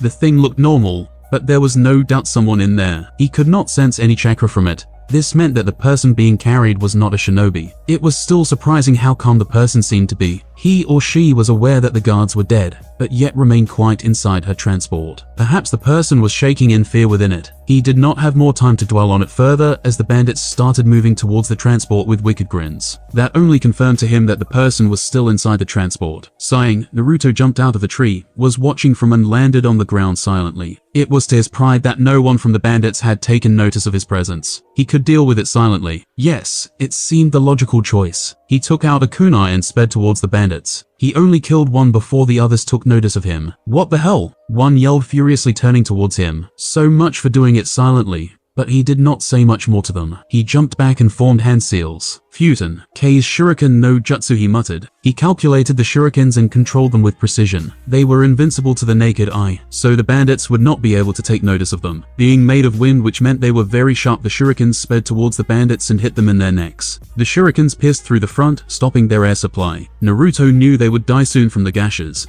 but it would do well to his gut if he quickly ended them. Without wasting more time, he took out a kunai before finishing them off. When he was done, he gathered all the bodies in a bundle, before putting them on fire with a kaiten jutsu. That erased everything. He did not burn the bodies of the shinobis. Whoever may have hired them may perhaps want the bodies. Well, if it was some rich fool, he would certainly not care if his guards had been killed. Certainly, he would merely brush them aside and state they were weak. That is why they were dead. If it came to that, Naruto would surely leave the person alone, even if he was offered much money to carry out the guarding job. He had no business with such kind of people. Naruto turned around and walked calmly towards the transport. He looked at it for a moment, He shook his head as if to clear his thoughts before opening. He was not expecting that he found a woman in her early 20s. She had long green hair that framed both sides of her face. To complement to that, she also had this bright green eyes. Her skin was fair. She had a sizable chest. That much he could clearly see. The woman was wearing a light green kimono. It had nothing special on it. Naruto could only guess that she was perhaps a daughter of a rich man or some wealthy noble. The blonde also noticed that she had a nervous smile when he opened the door. Her hands were behind her. She was probably hiding a kunai behind her. But she seemed to replace her nervous smile with a warm one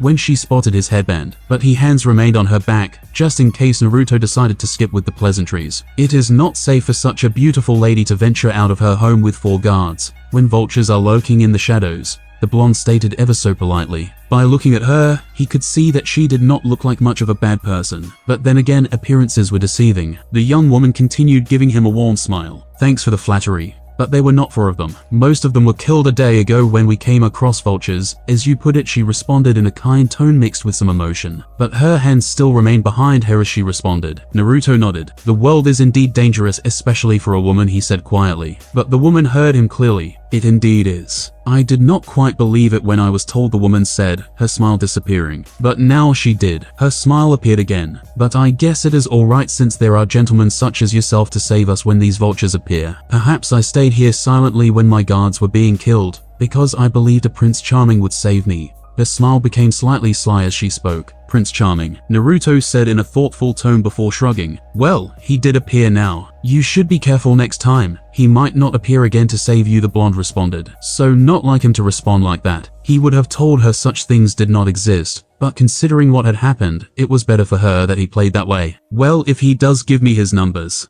I may call him when I am backed against the wall, or the next time vultures appear. If you could say. Her warm smile was never lost as she spoke. The slight playful tone made it difficult to say if she was being serious or not. But it did not matter much to Naruto. Naruto looked at the woman before him with a smile. It was the first time he was smiling at her since he started speaking with her. Perhaps his tone was still the usual. He was not the one to be playful. But given his current state of mind, anything was welcome to clear his thoughts, as long as he did not end up regretting anything he did afterward. If possible, the woman's smile widened slightly as she saw his small smile. You look rather handsome while smiling. You should smile a bit more often. You may find yourself lucky with the females. I have been told so before, Naruto responded, looking up at the heavens. 2 or 3 more hours. It was going to become late. He had a feeling that he was not going to find a hotel anywhere near the wind border. He had thought he would find one and rest, but it appears that he was not going to find any. The map he had did not show to be any inn he could rest in. The map was recent. Jiraiya had marked it well, since he was always traveling around the elemental nations. By the looks of things, you did not take the advice seriously, the woman responded. Her hands were still behind her as she spoke, still grasping the kunai firmly. She saw Naruto turn around as if he were leaving. She spoke with a raised brow. You are going to leave a lady in the middle of the forest with vultures lurking in the forest. She made sure she used the term Naruto used in describing bandits. You have not even given me your name. Naruto turned around to look at her. I was not leaving. I was merely checking something. But you also have not told me of your name. The woman held out a right hand, leaving her left behind her. Miyuki, she said. Naruto held her hand. It was soft, not very surprising. Naruto, he said, telling her his name. He felt no need to hide it from her. So Miyuki, where are you headed to? It was very surprising to hear a guy call her without the affectionate suffix -chan or the polite one, -san. It was very warming to her. She was used to hear people calling her name with different honorifics, but the change was welcomed. Wine country, but I have to first go to Sunagaka to hire more guards for my protection. You are very fortunate. I am also headed there, Naruto responded, holding out a single hand sign. He noticed that Miyuki tensed slightly seeing him hold the hand seal, but he did nothing to comfort her. 4 clones puffed into existence and picked up the transport. Naruto got in and sat beside her. The inside was very luxurious, unlike the outside. It also smelled some expensive perfume. You can let go of your kunai. I won't hurt you. She seemed to contemplate before releasing a breath of relief. She brought her hands in front of her and picked up the bag beside her to create more space for Naruto to sit. He did not seem to be offended by the lack of trust. It is difficult to trust someone these days. A person can be so charming and kind, and yet be a cold-hearted killer. The transport started moving forward. I thought you said you were not familiar with how dangerous the world was, the blonde stated, looking straight into her eyes. I did, but both situations are quite different, wouldn't you say? Naruto merely nodded. Where are you coming from? I live in the Wind Country, but over the past week, I was in the Fire Country's capital conducting some business. I am returning home now, Miyuki responded. Now, she was certain that the blonde did not know who she was. He seemed genuinely curious, and his presence was quite warming, but she still held her guard up. You could never be too comfortable with strangers. Naruto noticed that she did not mention where exactly she lived and the kind of business she was doing in the Fire Country capital, but he could get more information from her quite easily if he wanted to. He settled for nodding in acceptance of her response before keeping quiet. What about you? Are you on some kind of mission for Konoha? She seemed genuinely curious. No, Naruto responded calmly. He knew she would ask another follow-up question to that. He would wait for it and answer it as soon as she questioned. He was not going to lie to her. He would just omit some important details. So you are just stopping by Sunagaga, or just decided to tag along with me? Her last words seemed to suggest something. The words also seemed to have been said intentionally, as if she wanted to see how he would respond. Although he would admit that she was a desirable woman, he had not thought of doing anything to her. A part of him wanted to follow along with her last words. Perhaps he had watched Jiraiya too much when he dealt with women. It was not doing anything good to him. I was on a mission with Jiraiya of the Sannin. Once the mission was done, I decided to visit Sunagaga to see the Kazakuchi. The last time I saw him was 3 years ago when he had visited Konoha. We left on good terms. Gaara had come to Konoha after the Chunin exams. He and his other siblings had saved some of his peers from death. Had it not been for them, some of them would have been killed. The Jinchuriki seemed to have changed during that time and referred to him as a friend. Jiraiya of the Sannin. You were on a mission with him. You must be someone strong or important to be on a mission with someone famous like him. It was hardly a surprise to Naruto that the woman knew about Jiraiya.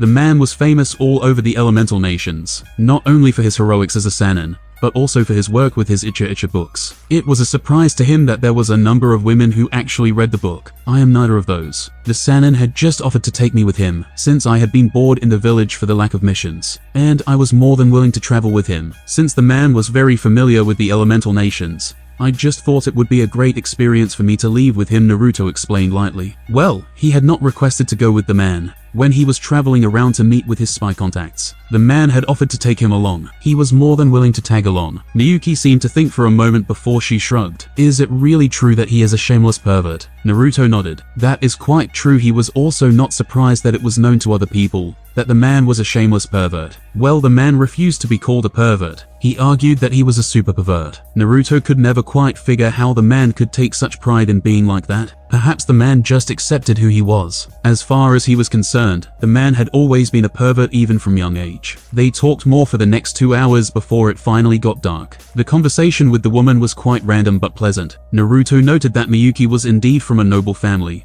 although she did not seem to like formalities, but was quite a lively person too. Her mouth was always open. Naruto figured that it was because she was trying not to think over the fact that she was nearly captured by bandits. He very well knew that she was aware of what they did to those they kidnapped. She must have thought of the matter when she realized that all her guards had been captured. Still, he gave her credit. She did not break down or anything. She kept her calm and spoke as though she had nothing troubling. It was almost amusing because he also had many thoughts that were troubling him, and yet he was still talking like everything was alright. It was the same for Miyuki. The young woman herself had also noted a few things about her savior. He was very calm and showed little emotion, but she had managed to get him to laugh. It was quite a warming feeling to hear him laugh. He did not seem to fluster when she flirted or spoke some personal things. He merely gave her a small smile. That spoke very high emotional control to her. Still, it was a rather difficult thing to contain some feelings. Perhaps like her, he had other things troubling him at the back of his mind. She could not tell though. He seemed okay, like nothing was bothering him. She had realized until later that she had spoken much with him, that she had let her guard down. She did not curse herself for it because the blonde did nothing to her. He did not even seem to be checking her at the corner of his eyes, so she had nothing to be worried about. Do you know if there is a hotel somewhere in the borders of the Wind Country? Naruto asked suddenly. He had a feeling she might know, given that she seemed to know a few places. Yes, there is one. It is within the river country, but close to the borders, Miyuki responded before giving him her map. Naruto took it out and marked where he was before directing his clones to the place. If there was a place to rest, he could do well with that. They finally arrived at the place, and Naruto rented 2 rooms. The rooms were next to each other. He had settled for giving the woman her privacy. It was reasonable for him to do so. He did not waste time after getting to his room. He washed himself and went to sleep. His body was tired, and he would use a lot of energy tomorrow when traveling in the desert with someone who could not move as fast as him. This means that the woman would rely on him to move about in the desert. This meant that he would have to use more energy while traveling. The following day, it was early in the morning that Naruto had woken up Miyuki. She had been sound asleep when he did so. He was a bit thankful that he had sent a clone to wake her up. The clone had knocked at her door, but there was no answer, so it proceeded to forcefully open the door. He did not catch the woman naked or anything. She just seemed not to be a morning person. He had told her that he was not working on her timetable, but his. They were going to get to Sunagaga when he wanted. They were not going to move when she felt like waking up. He had been firm when the woman gave him a challenging gaze. "We will have to leave your transport here," Naruto stated after they had left the hotel. They had now entered into the Wind Country. "Why? I need to move faster, and I cannot do that while moving this thing. It is much more of a hinder crane than anything," Naruto explained, sealing her bag. He now knew that it carried her clothes since she had changed. The woman was wearing a black kimono. It was obvious that the material was expensive. "How am I going to travel? Do you plan on having me run along with you in the desert?" Miyuki questioned with a slight stern tone. It was obvious that the option of running was out of the question for her. Naruto had nothing of that sort in mind though. "I doubt you would survive," Naruto commented. By his tone, it could be said that he was not mocking her. It was merely stating the obvious. "You will travel on my back. Do you have a problem with that?" The blonde gave the woman a blank stare, making it impossible for her to read into his suggestion. She failed to think of what he was thinking. She folded her arms across her chest and gave the blonde a look. Naruto knew she was going to make a sly comment. He had no time for that. Before she could say anything, Naruto picked her up with force, yet so gently, and placed her on his back. He could feel her glare as she spoke. "That is not how you treat a woman." She seemed to be pouting. Naruto ignored her words. "Hold on tight," he stated before taking off. He felt her tight grip over his shoulders as he started to move. "Try not to enjoy this," Naruto heard Miyuki say as he ran across the ground. Finally, they reached the village hidden in sand. Naruto dropped Miyuki and allowed her to walk on her own feet as they made their way towards the gates. The woman had requested that she be put down, so he did. He had been moving pretty fast on his way. This made the journey short, but at the same time energy consuming because he was carrying another load on his back. He was glad that he had trained his body physically with Itachi. Otherwise, he would not have survived without taking a rest in the desert. The Kyuubi did well in helping him recover his energy, but he was really spent. If there was a fight to break about now, he would surely be defeated unless he called upon the Kyuubi's chakra, but the tiredness would surely catch up to him soon. The feeling the country gave him was very much refreshing. He could feel the wind very well. It was blowing very calmly. He could feel it gracing his skin, waiting for him to snap his fingers so he could control it. Being a master of wind was surely a good thing for him. If he lived in this kind of area where the wind was strong, he would certainly be an unprecedented foe. He was a master of the wind element, and when it was strong, he could do so many miraculous things with it. It also appeared that this place was the place he could use well to train more in his wind armor. He could very well use it here, but this was not his home. He would have to learn to use it in places where the wind was not that strong. "You have awfully become quiet," Miyuki commented, looking at the blonde who seemed to be in thought. Ever since he put her down, he had seemed to become occupied with his thoughts. She had allowed him to think for a moment, but now she was curious. She wondered what was going through his head. She was not going to outright ask what he was thinking, but she had gone around. "So have you?" Naruto responded calmly. "If you had been talking, I would not have been quiet." He seemed to deflect the question, but it was all true. If she had engaged him in conversation, they would have been talking while heading towards the gates of Sunagaga. But she chose to become quiet. "You know what I mean," Naruto sighed. "The wind, it is much stronger here than in any other country." "Well, duh. This is called the Wind Country. Of course the wind will be much stronger here than in any other country," Miyuki responded calmly. "But you should know that. What interests you with the wind?" Before Naruto could answer, they came close to the gates. He noticed that there were a number of people at the gates. He had taken notice that Amber of the Sand had picked up his presence some time ago.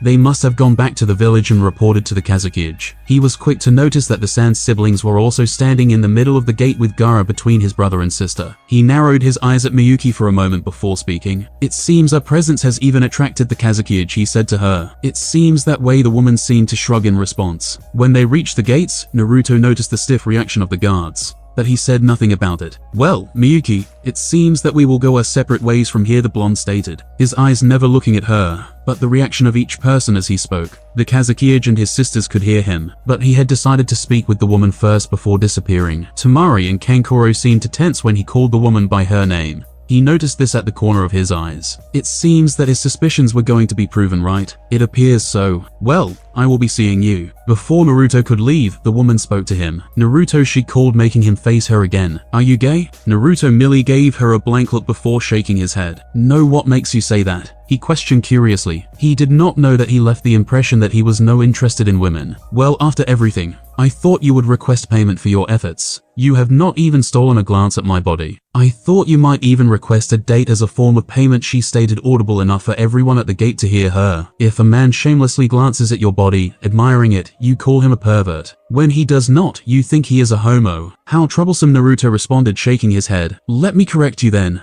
My lack of stealing glances was not because I do not admire you. You are a beautiful woman. I have no doubt that the Kazakage would agree with me on that one. He looked at Gaara at the corner of his eyes. The man did not visibly react, but he saw something in those eyes. Your body is also quite desirable. I would be lying to myself if I said it was not. By the way, your bust was comforting my back. It took some self-control to hold myself from halting to request a lap dance in the middle of the desert. But of course, I was merely joking about the last part. Naruto smiled. I was not expecting that kind of honesty. But still, you can't disappear without being paid, Miyuki stated. I will pay you any price you name. You did save my life and carried me all the way here. Naruto merely smiled slightly. You did mention something about a date, but I would rather not call it that. How about dinner someday when I am around the Wind Country? Sure, that will be great. The woman seemed rather excited by the thought. Naruto nodded and walked towards Gaara and his siblings. Hello, Kazakage-sama, he greeted politely, surprising the siblings with his attitude. This is certainly new. Naruto was not this calm,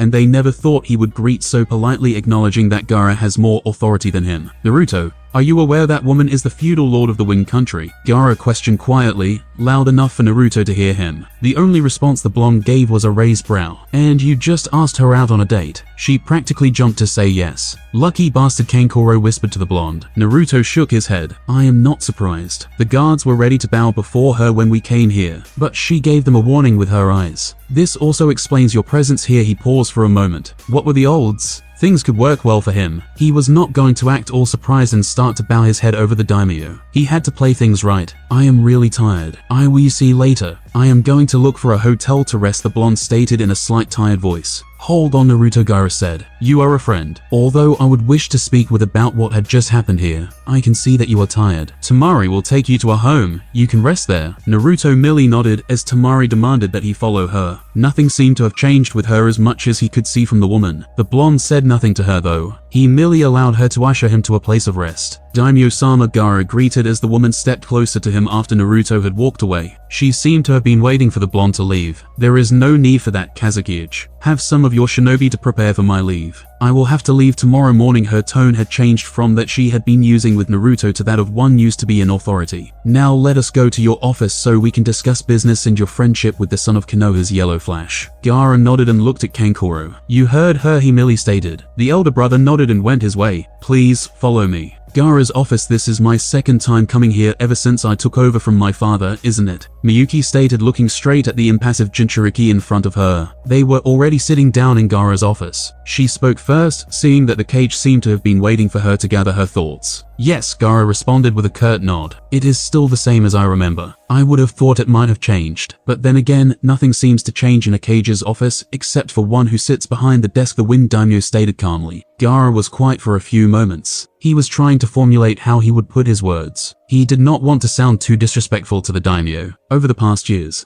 Son Agaka has never had a good relationship with the Wind Daimyo, but since Miyuki took charge, she seemed to be willing to change things between Suna and the council of the daimyo. The first time they spoke, she seemed to be willing to speak with him kindly. He did not want to mess that up by acting or speaking in a way that would not please her. He knew well enough how daimyos were about respect. But this woman seemed to be a little different. The kind of conversation she was having with the blonde was not what he would expect. She did not even wear the clothes of the Wind Daimyo when not doing important things. Still, she spoke to Naruto like she was some woman, and he was some guy. She did not even tell him of her status. but Naruto did not seem to be too surprised about it. When he informed him of it, she had practically suggested a date with him. It was still a surprise to him how Naruto was more than willing to say they have dinner together. The two seemed to speak well with each other, but they did not know about each other that well, since it seems that they just came across while heading here. He would have to inquire more about that. Good thing for Gaara, Miyuki seemed to read some of his thoughts. You are wondering how I came across Naruto. The Sankage nodded. Well, you must have noticed that I did not have my guards with me. As you know, daimyos always travel with guards to protect them, but I am having none of them. I was curious about that, but you mentioned about him saving you. Well,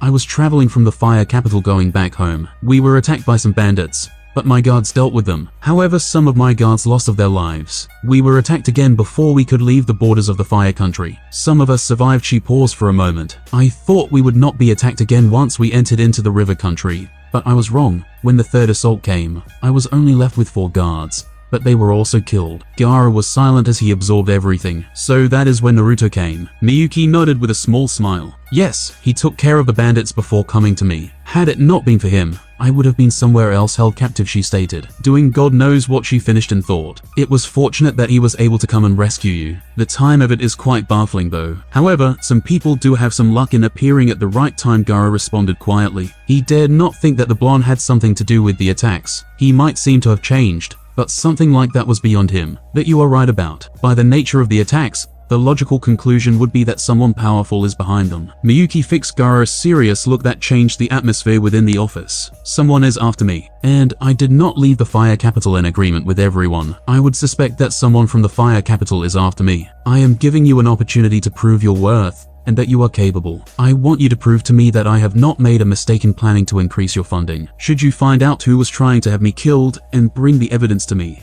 I will ensure that Suna is never abandoned by the Wind Country. I will find out who is behind the attacks and hand them to you, Daimyo-sama. You have my word on that. Gaara spoke in clear determination to make true to his word. He would certainly not fail. Still, he knew that this was not a task that could guarantee that he was capable as a leader. She was just making things easy for him, but even so, he would not fail. I expect nothing less from the youngest Kage in the history of the elemental nations. She seemed to lose her serious expression. Did Naruto tell you that he is the son of the Yondaime Hokage? Gaara asked curiously. There has been a rumor roaming around the nations that the Yondaime Hokage had left a son, but Konoha was not confirming anything nor denying anything. Their resemblance spoke the truth though, especially since Naruto seemed to mature and allowed his hair to grow. One could not deny that Uzumaki Naruto is the son of the late Hokage of Konoha. No, Miyuki responded, shaking her head slightly. He did not even tell me his family name. Now that I think of it, he gave me nothing. It was just his name. All I learned from him is something anyone can see if they look close enough. But that does not matter anyway. I know because it is my business as a daimyo to know everything, if not most things, about my allies. Wouldn't you agree that it would be a benefit us if another Yellow Flash was in good terms with us? It certainly would be. Though, I don't think of Naruto in that way, the Kazekage added carefully. He was not about to agree into using the blonde. Naruto was much valuable and a good person to be used by him or anyone. I am not suggesting that we use him. I am merely stating a fact. And besides, it has come to my attention that you consider him a friend. He is also quite a nice guy. I would not mind being acquitted to him. The Wind Daimyo finished and thought. Tell me, how close are you to him? We are not that close. I don't know everything about him personally. What I do know is that he has a good heart and was the one who made me see what was important. He opened my eyes. You know about my past. Had it not been for him, I might still have been the same person as I was. As such, I consider him my first friend because of that. He is also quite similar to me in some ways. Is he a Jinchuriki too? That was the first thought that came into the daimyo when the redhead said the blonde was similar to him. She could only think he was like him in that way. Gaara thought before responding. He nodded, yes. What more do you think of him as a shinobi, as a person, as a Jinchuriki? The woman seemed genially curious about her question. Now Gaara was not going to deny her that. It was just his thoughts. She was merely asking his opinion. He would give it to her as honest as he could. I don't know much as a shinobi, but I have heard that he never gives up, no matter what odds he is faced with. I can say that it is quite true given my experience in my battle with him. As a person, he seems to hold dear to his loved ones. As a Jinchuriki, he is a better person than I am. Jinchurikis suffer the same fate. When I was up against my fate,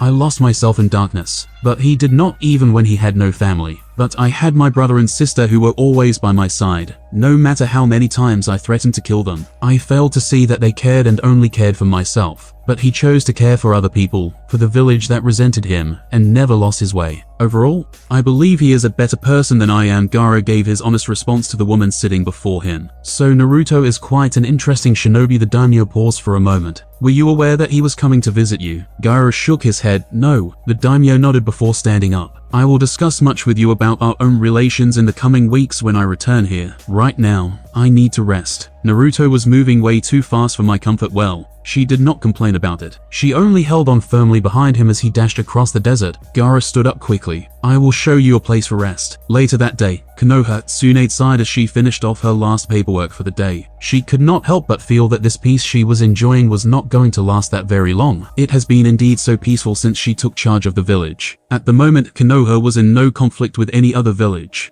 and she had no enemies that could give her headaches. Well, there was Orochimaru, but she could rest for a while, knowing her former teammate would not attack recklessly after last time. She was still here and so was Jiraiya. The two of them could handle anything her sadistic former teammate could throw at them. The village also had some strong ninjas, but she did not think that many of them could handle a Sannin like Orochimaru. Still, the village was at peace. She was mainly doing the usual stuff that did not have her worried about the safety of the village. Akatsuki were gone, there was little to worry. She could not help that this peace was going to shatter soon. Perhaps she was just overthinking things. But one thing was certain, as she has discovered in all her days living in this cruel world, peace never lasted for too long. One day you could smile and laugh thinking that everything was alright, but then in just bang, a kunai pierces you from behind. It was like that in this world. You always had to be watching your back even in peaceful times. Within her office, there were Anbu always watching her to ensure that no one tried anything. If a threat were to come to her, they would hurry to appear in no time to rescue her. Still, she was in peace. There was Naruto. Jiraiya had informed him that the blonde would return soon, but it had been a few days now and there was still nothing. It seemed to her that the blonde liked being away from Konoha. She did not even know what he was doing after he separated from Jiraiya. She did not like it, but she had to accept that Naruto was not that same stupid gaki he was back then. However, he was still a brat,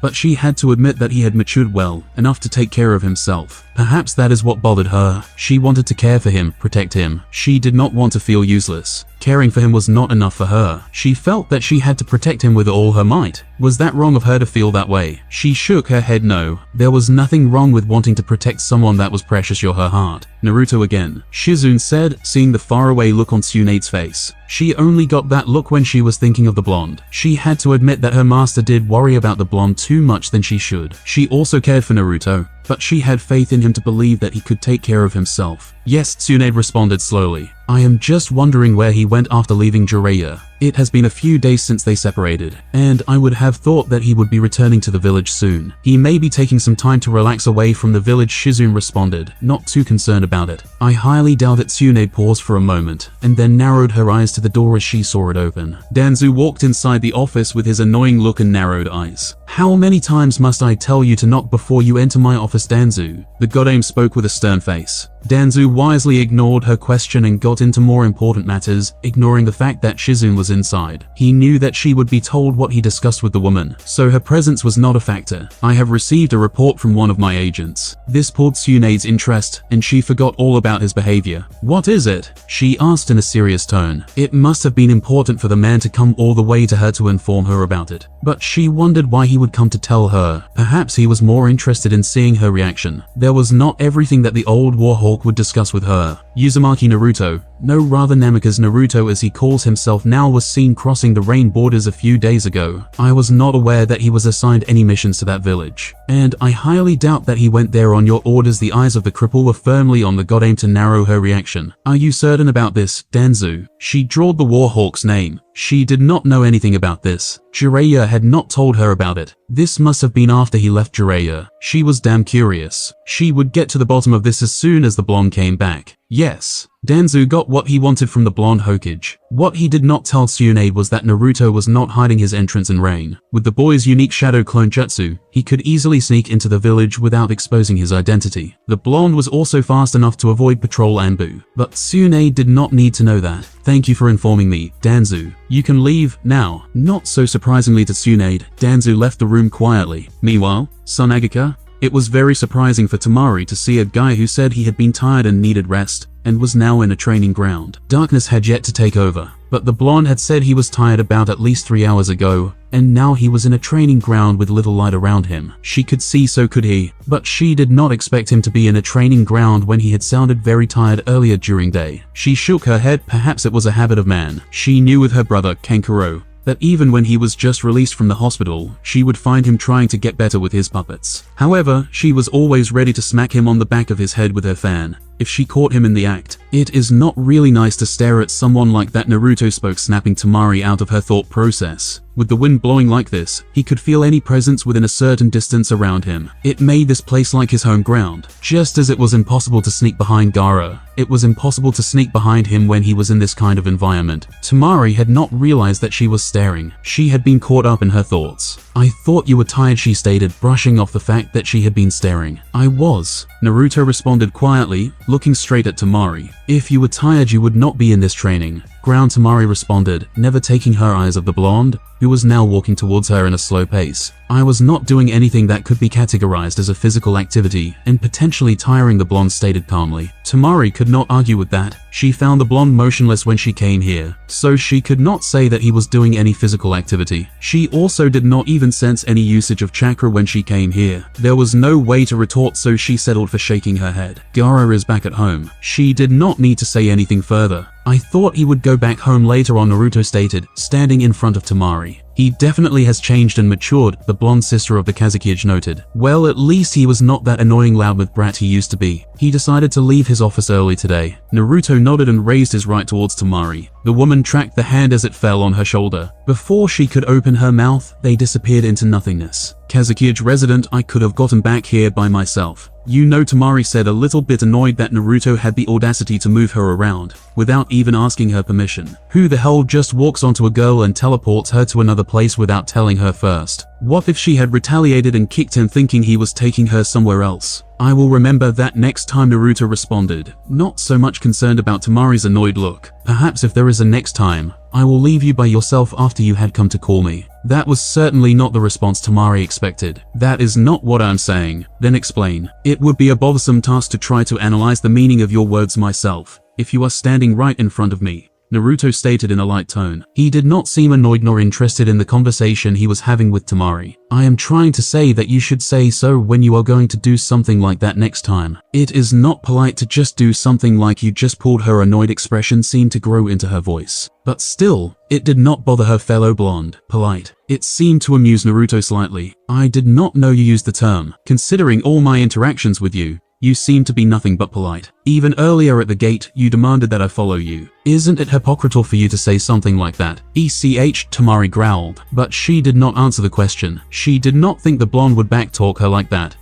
Women with anger issues sometimes amuse me," Naruto stated in a barely audible voice, but Temari heard him. He was not expecting her to hear him, but it served no consequence if she actually heard him. "What did you just say?" Temari questioned with a slight glare. Her hands were already grabbing her fan. She did not seem to appreciate what the blonde had just said. "Judging by your reaction, you heard me," the blonde then folded his hands across his chest. His words only infuriated Temari further, but Naruto seemed oblivious to it. Or he just did not care. Women with anger issues are often impatient and often resort to violence to settle things. Your stance now makes me presume that you are just about to do that. Do you disagree? Temari glared. She was itching to smack the blonde in the face with her cold steel fan, but it would just prove that he was right. She could not admit that she was a woman with anger issues. She did not want to give him the satisfaction of thinking he was right. But then again, who cares? Before she could prove Naruto right, Gaara spoke. "I see you two are getting along." The Sand Jinchuriki stated, walking over to them with his older brother walking by his right-hand side. "It appears so," Naruto responded, causing Temari's left eye to twitch slightly. "Come on, let us go out to get something to eat," Kankuro stated impatiently before Gaara could respond to Naruto. Naruto raised a curious eyebrow before speaking. "If it is not too much to ask, but I have been eating meals cooked in restaurants over the past weeks. I would rather eat something cooked home." Both Gaara and Kankuro seemed to narrow their eyes at Temari, who glared at them as if daring them to say something. Naruto noticed this quite well. "I just thought it would better since it is your first time coming here. While I appreciate the thought, I would rather eat something cooked here." The two males seemed to be hesitant to speak. Naruto shook his head slightly before looking back at Temari. "Will you show me the kitchen, Temari?" He seemed to be a little excited about the idea of cooking. "Why me?"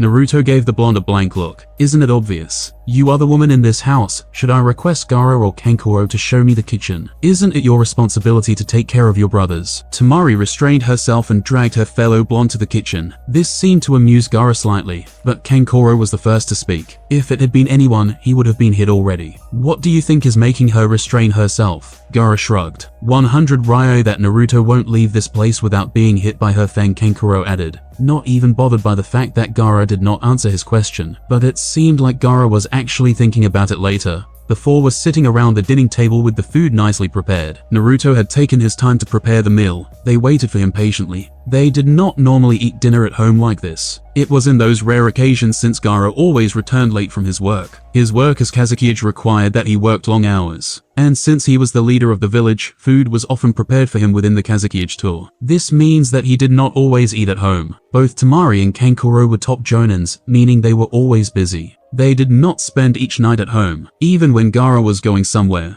they left with him since they were his personal guards. It was quite good and refreshing to eat dinner together like a family. Where did you learn to cook like this, Naruto? Gaara asked quietly. The food the blonde had prepared was delicious. He could not say that it topped all the meals that he had eaten, but for food cooked by a shinobi like Naruto, it was surprisingly good. I have been living on my own since I was 6 years old. He did not have to explain further on that. They understood clearly that if he was living alone, he had no one to cook for him, thus he had to cook for himself. They Sans siblings also knew that the blonde had no family to speak of, so there was no need for Naruto to explain on that further. I was told the only food you ate was ramen, Kankuro stated with a raised eyebrow. Naruto had been quite famous for his consumption of ramen. Everybody who knew him knew that he only ate ramen. Perhaps his intel was a bit outdated. It had been more than 3 years since he saw the blonde. That is not necessarily true. I just used to eat much of it than any other food, Naruto responded, taking his eyes to Kankuro for a second. But during the past 3 years, I learned to cook more healthy food, and that is how I got used to eating the meals I prepare myself. Kankuro nodded. Well, at least some of us can cook, he said in a whisper, but everyone heard him. It seems that it was directed to Temari,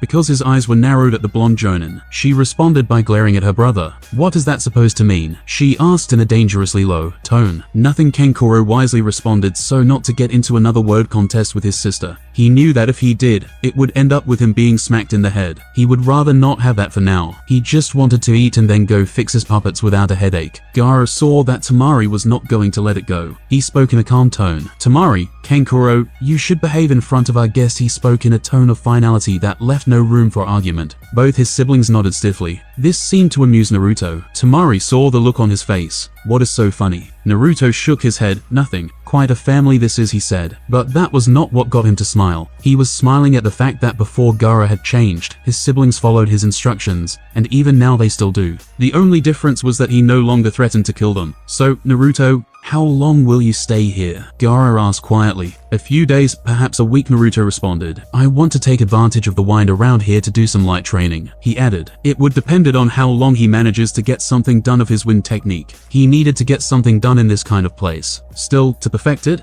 he would have to come back here and spend perhaps month training. Gaara nodded, with something akin to a smile forming on his lips. But it was only for a second as it disappeared. But Naruto's perceptive eyes caught it. Should I inform the Godame Hokage of this? You mentioned that you have been eating food from restaurants. By that I would assume that you have not been in Konoha over the past month, and she might not be aware of your visit here. Perceptive, Naruto noted. He had not told anyone that he had not been in Konoha over the past month, but Gaara had caught up to it given his little detail. Do that. I would not want any unnecessary trouble to come to you over nothing. It was highly unlikely, but in the elemental nations, one just could not take that chance. It was always for your own good to be perceptive and make precautions. Little things could cause a rift between two villages. I will send a messenger bird tomorrow to inform her of your stay, Gaara said before something came to his mind. Before I forget, the daimyo said you ought to be at the gate early in the morning tomorrow before she leaves. Did she say what she wanted? Naruto asked curiously. No, Gaara answered, shaking his head slightly. Naruto said nothing on further on the matter. Perhaps she may want to thank him for the services he provided her. It was all right. It was not every day that you find yourself saving the life of a pleasant daimyo. She was quite an attractive woman, Naruto would agree. Perhaps next time he may get to know her more. and see if he can get things to work for the good of the shinobi world. How did you even get the daimyo to like you, Naruto? Kankuro questioned. He sounded genially curious. The blonde looked at the older teen with a raised eyebrow. He wondered why the man seemed so curious about getting a response from him. Ah, you have a crush on her, he stated. Neither Gaara nor Temari seemed surprised by this. It seemed that they all knew that their brother had a liking to their daimyo. Well, for starters, I was not wearing face paint, and I was polite. And the rest, you should ask Temari about how to get women to like you. I do wonder if she will give you a good advice though. What is that supposed to mean? Temari glared at the blonde. She felt insulted by his words. Her glare seemed to have no effect on Naruto though. You are Temari, Naruto responded as though the answer was obvious. He shifted his attention to Kankuro. You should try your luck on other women though. Miyuki won't go for you. Talk about crushing a guy's hopes in one go. What is wrong with me? Nothing, Naruto responded with a shrug. Perhaps if you were Gaara, it would have given you a point. But don't listen to me. I am just saying my thoughts. I don't hurt too much. Huh. You are nothing special and my father was the Kazekage. Now my brother is the Kazekage. I am also a top jonin in Suna. How can she have a problem with me calling her by her name? While she smiles like when you do it. And a grown man who plays with puppets. Some women do not find that attractive. Gaara decided to respond to the question, since it appeared that Naruto was not going to answer. You are missing something, Kankuro? Naruto saved her life. And he is the son of the most famous man in the elemental nations. You also know nothing about his skills. But I am positive he is stronger than you. He did defeat me 3 years ago while you could not. Unlike before, I am not quite oblivious. And I am generally good with people when I want to be.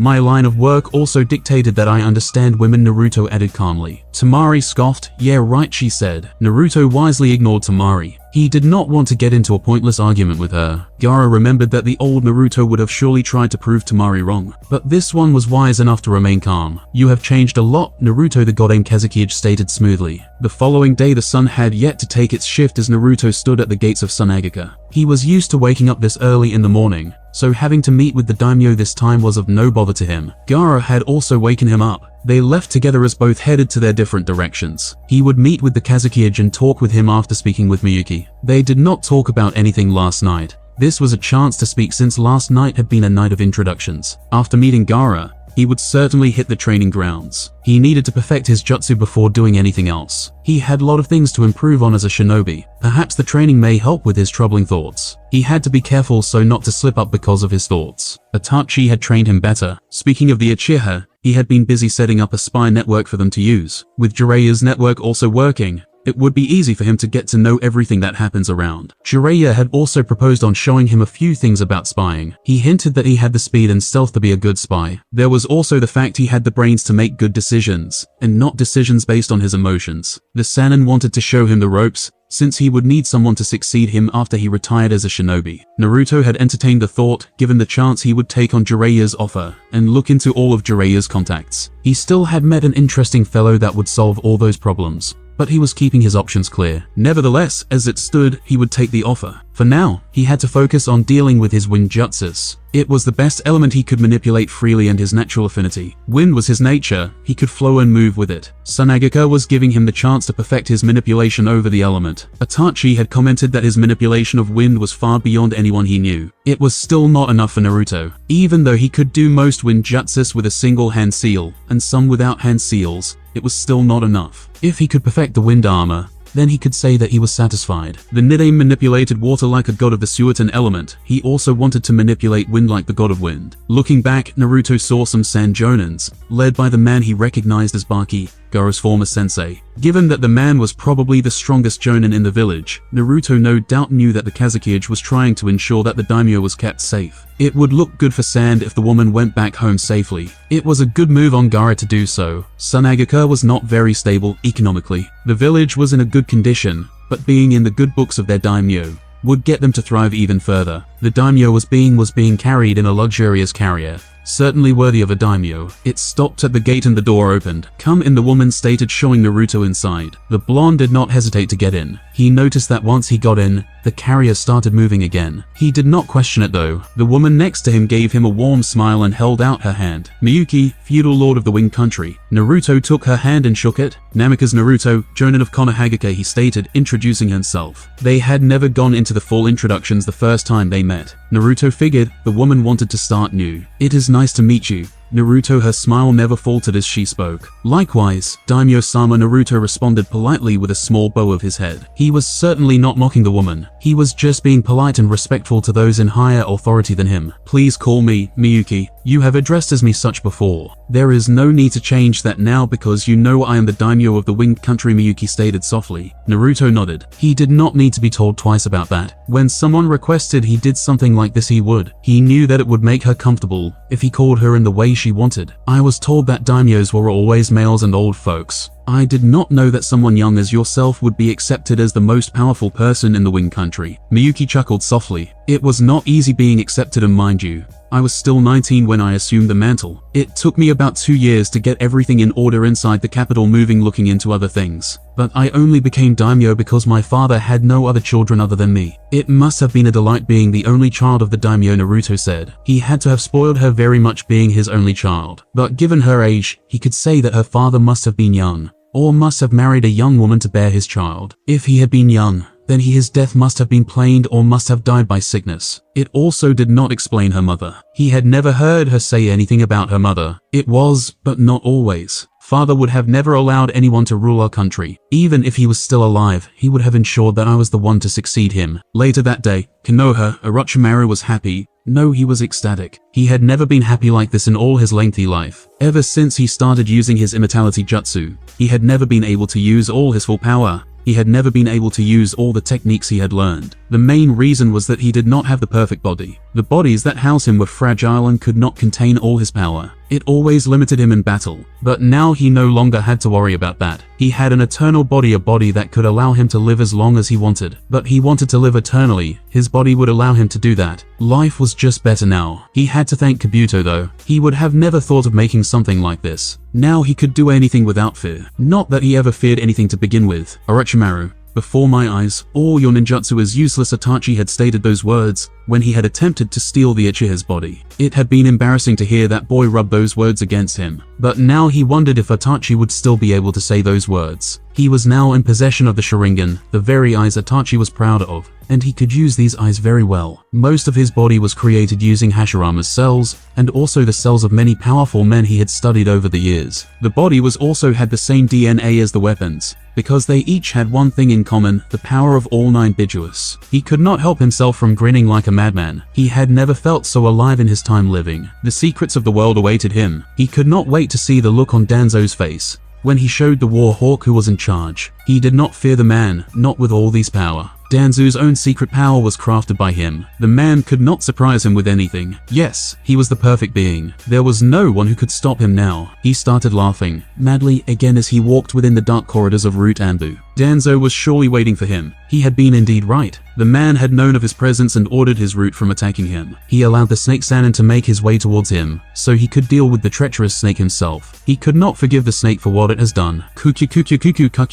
Orochimaru let loose of a full-blown laughter as he saw Danzo looking at him like a hawk. The man saw himself as above him, but he was going to prove the fool wrong. The root commander only narrowed his eyes as Orochimaru started laughing. Why the long look, Danzo? Orochimaru questioned mockingly. He walked further until he was just in front of Danzo, who was sitting on his throne. Your arrogance has always been your biggest weakness, Orochimaru, Danzo stated calmly, watching Orochimaru closely. Do you think I will let you leave this base alive after what you did? What I did? Orochimaru questioned innocently. What have I done to offend you, Danzo? He kept his expression innocent, as though he did not know what Danzo was talking about. He was playing as though he was just an innocent man being accused of a crime he did not commit. Danzo narrowed his eyes. You know what I am talking about, Orochimaru. He never lost his patience. He knew the Sannin very well to know that he was faking it all. He was just playing. This was all fun for the snake Sannin, but he would not indulge in any of Orochimaru's games. I do know what you are talking about. Danzo could sense a but that was coming, and it came. But I have not yet done anything. Only Kabuto snuck in here. Well, he is the best when it comes to infiltration. Infiltrating a place like this was not that of a hard task, especially since he knows it so well. Kabuto works for you. Anything he does is on you. My agents are already searching for him. When they find him,